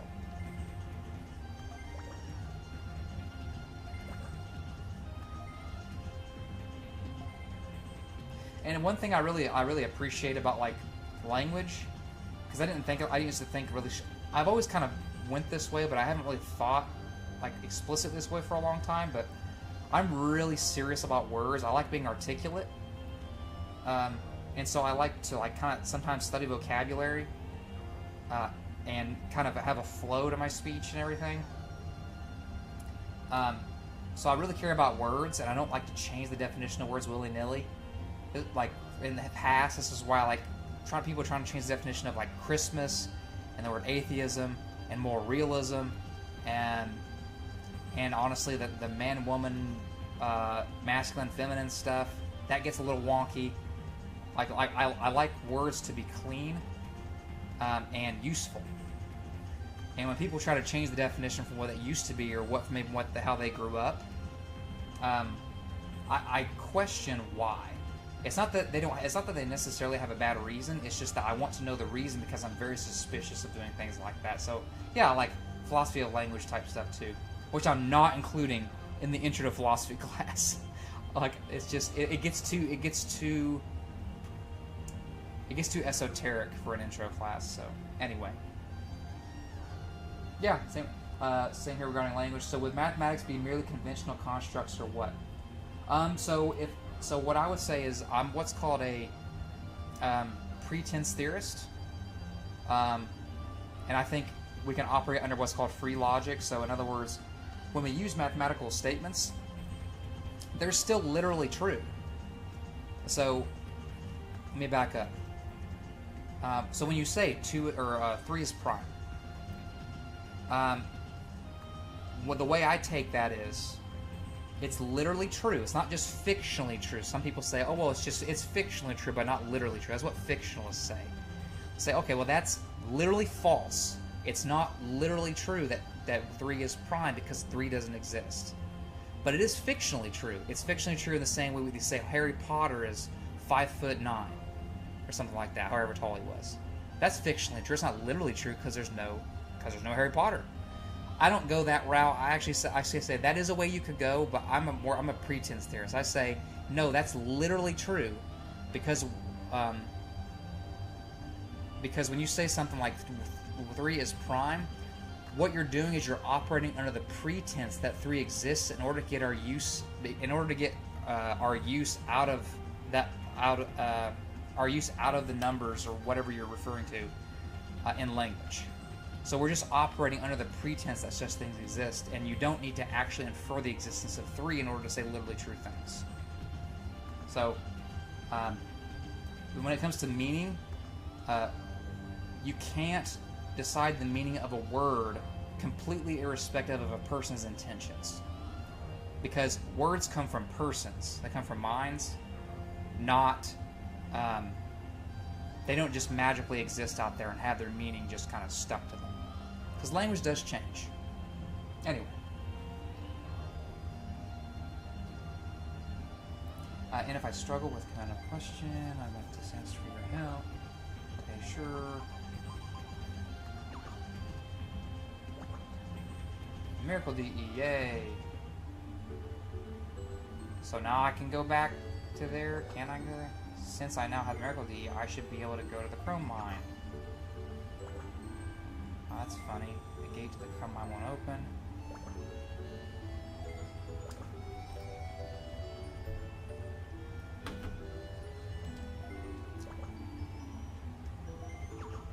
It's fake. No.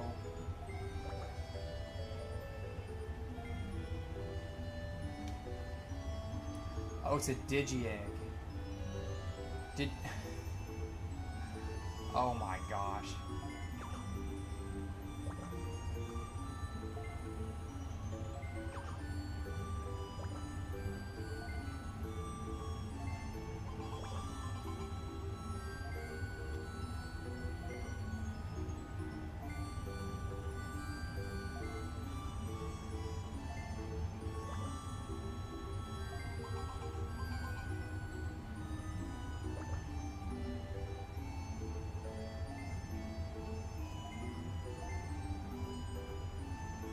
Platinum Sukamon, no.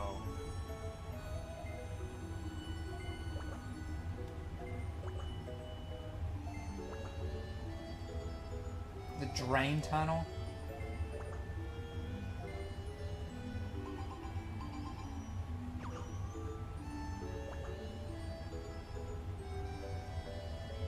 Oh yeah, so what would you think of divine words spoken by meta-persons such as Yahweh or Jesus under your view of language?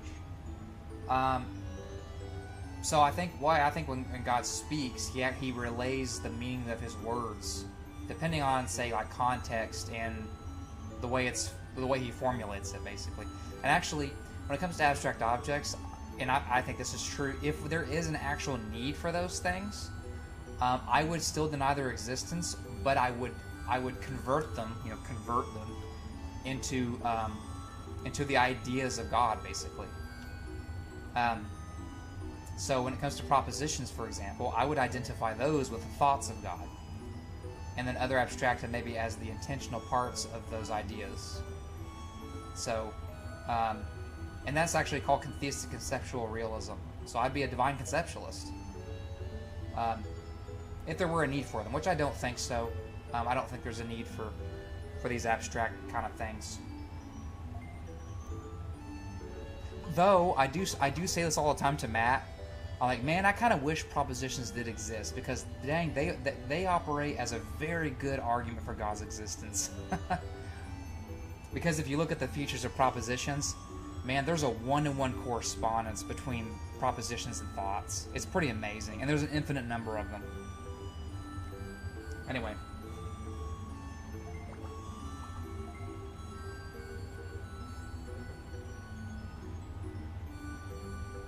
So I don't want to go. I don't want to go to the Drain Tunnel yet. I want to go to Sheer Valley again. There's like several areas in Sheer Valley.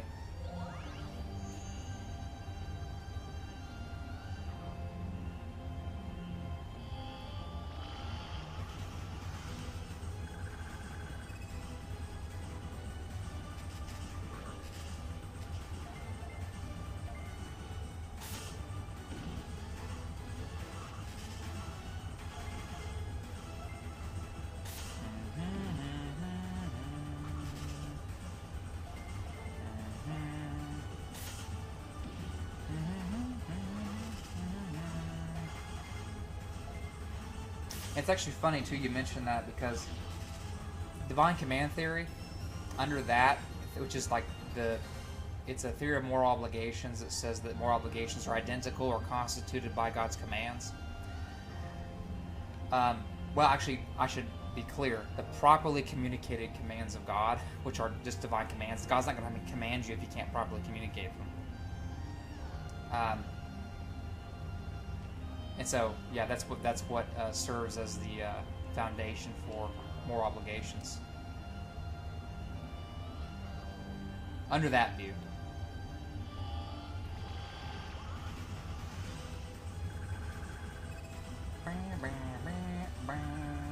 Ooh, a Gilmon's there.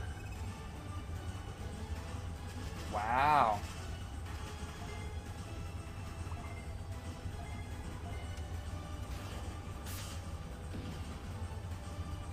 He's strong.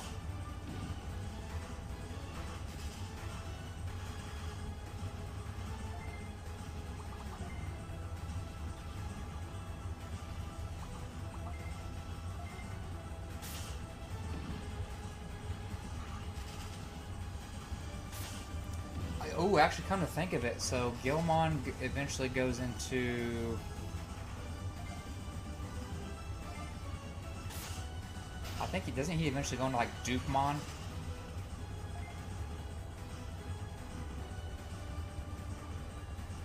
Huh. Okay. I was just thinking. I'm thinking of a way to get with my favorite Digimon.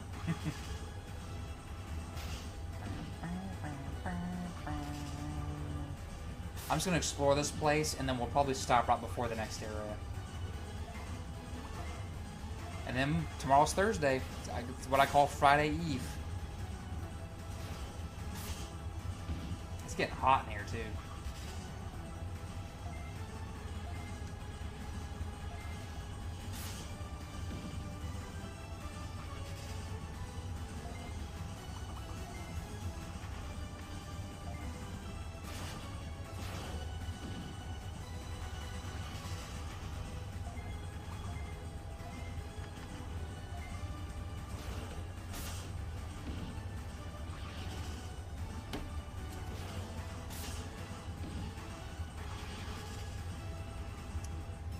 Another, have you ever heard of the maximal facts case presentation by old school apologists like William Paley and J.G. Blunt, as restored by Lydia Vigouroux? Yes, I have.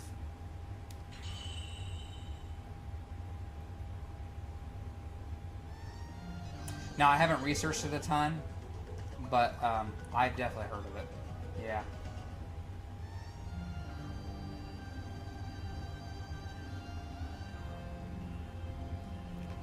What are these for? These little things here, anyway.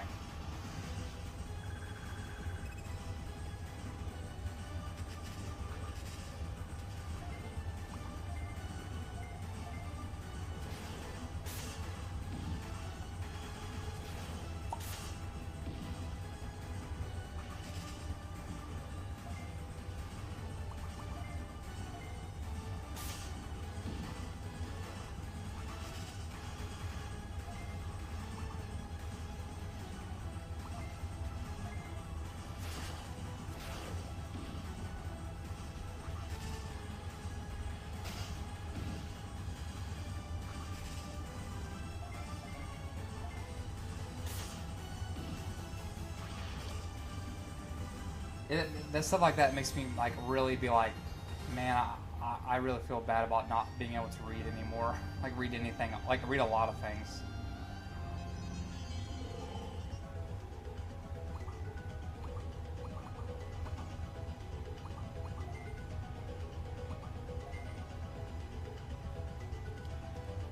Dang, I was really hoping I was gonna get to Silver Tamer tonight, but it doesn't look like I am.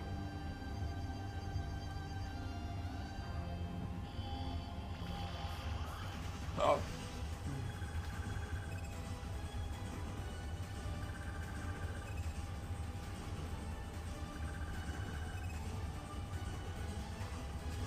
I'll tell you right now, it's quite stunning what's hiding under our noses in scripture when you read those words. Yeah, 19th century scholars weren't playing around.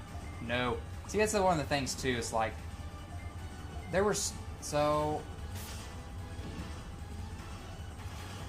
Sure, back then you kind of had to, like, do some things to survive that we don't have to do, but then again, there seemed to be much less distractions in that back in the day. So people just kind of focused on, wait, can I use this? People just kind of focused on, like, actually good things rather than, like, Facebook.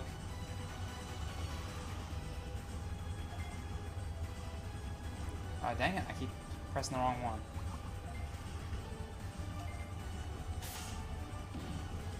I remember going through the medieval philosophy courses and being like, wow, I love this stuff. They really sat down and just... Actually, it was funny. Descartes, in his first meditation at the beginning, says that he was like, now that I actually have time and leisure to do important things, I'm going to write my meditations. And it was just funny. And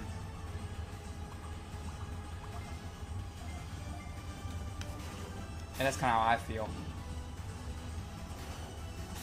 And you know, it's one thing, like, a lot of people don't really understand this, and it's hard, it's almost impossible to explain because it's experiential.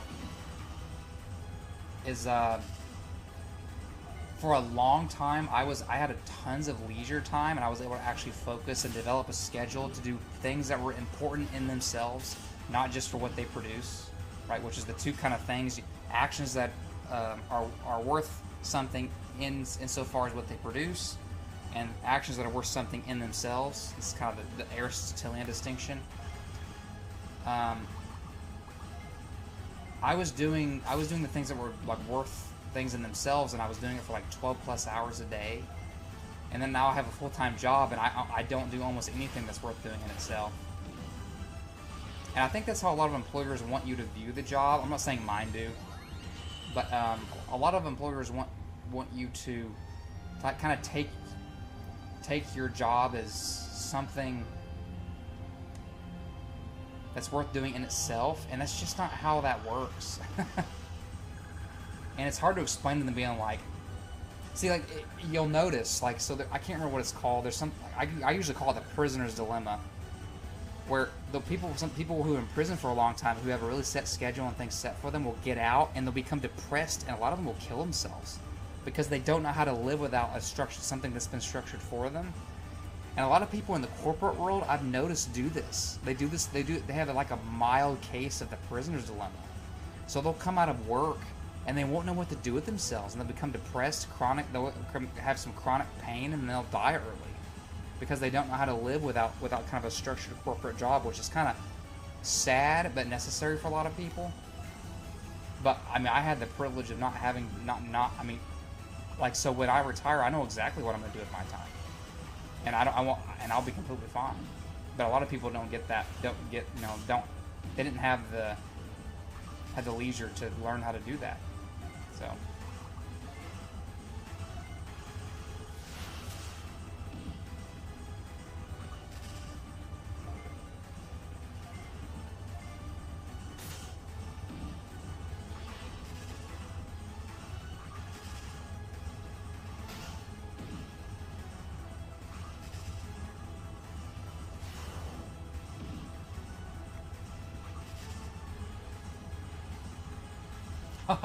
Yeah, see?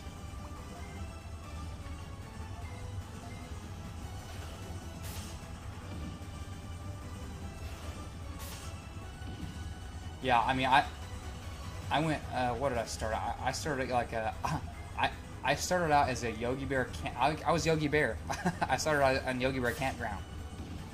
And then I went over to 2 factory jobs and then my current job. And man, those factory jobs made me want to die. Like, I was like, oh my gosh, I feel so worthless. I was like, oh. The first one was actually so bad that they couldn't keep people without forcing a prisoner exchange program. It was one of those jobs where you had like 200-something days since last incident where somebody lost a finger or something.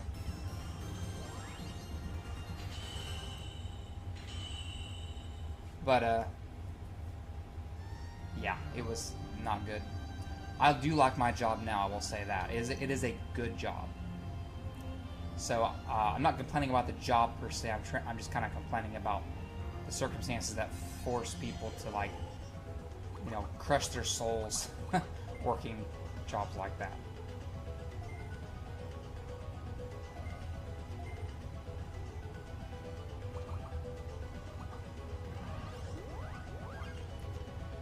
Sometimes I like to get away to a local German-style pub and write while sipping genuine German beer. Yeah, that sounds nice.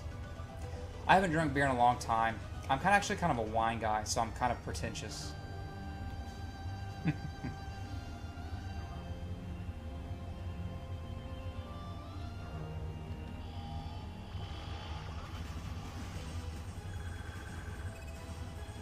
Alright, I'm going to get back to DigiCentral and I'm going to save and get out of here.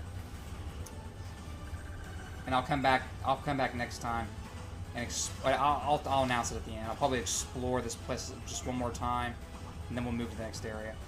Swift retaliation. What's this? Repel enemy attacks once in a while.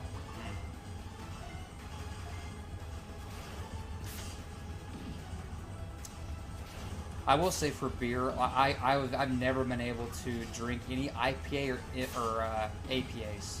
Any of those, I'm an amber beer / dark beer type person.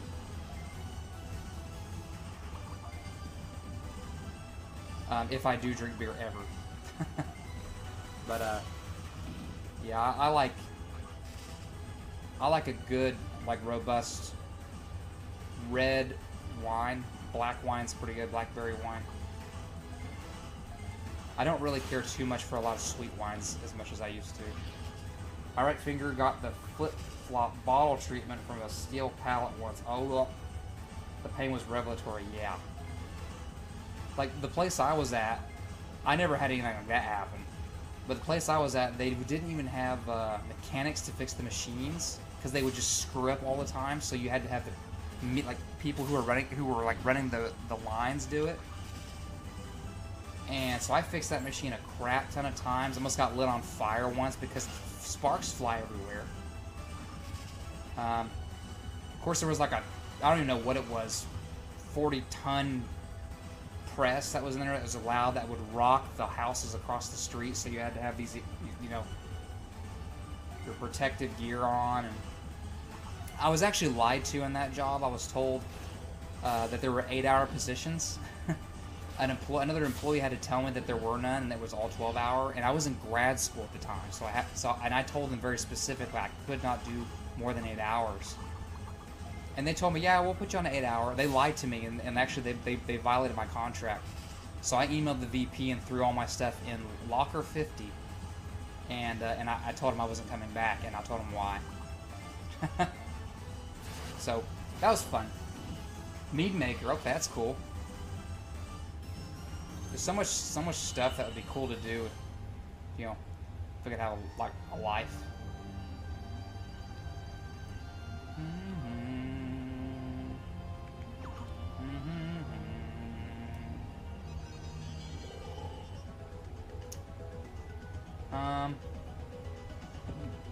Okay. I'll save here. It's about 10:30. So I think we're done tonight. So what I'm gonna do is so I'm back. I'm here on Wednesdays and Sundays about the same time. I think next time we'll explore that area a little bit more, and then we'll go to the next area, and hopefully we'll get the next tamer level. So I'm actually guessing that it takes about 2 streams to get each level up. So if next time I'm silver, 2 more times I'm gold, so there's 3 more streams.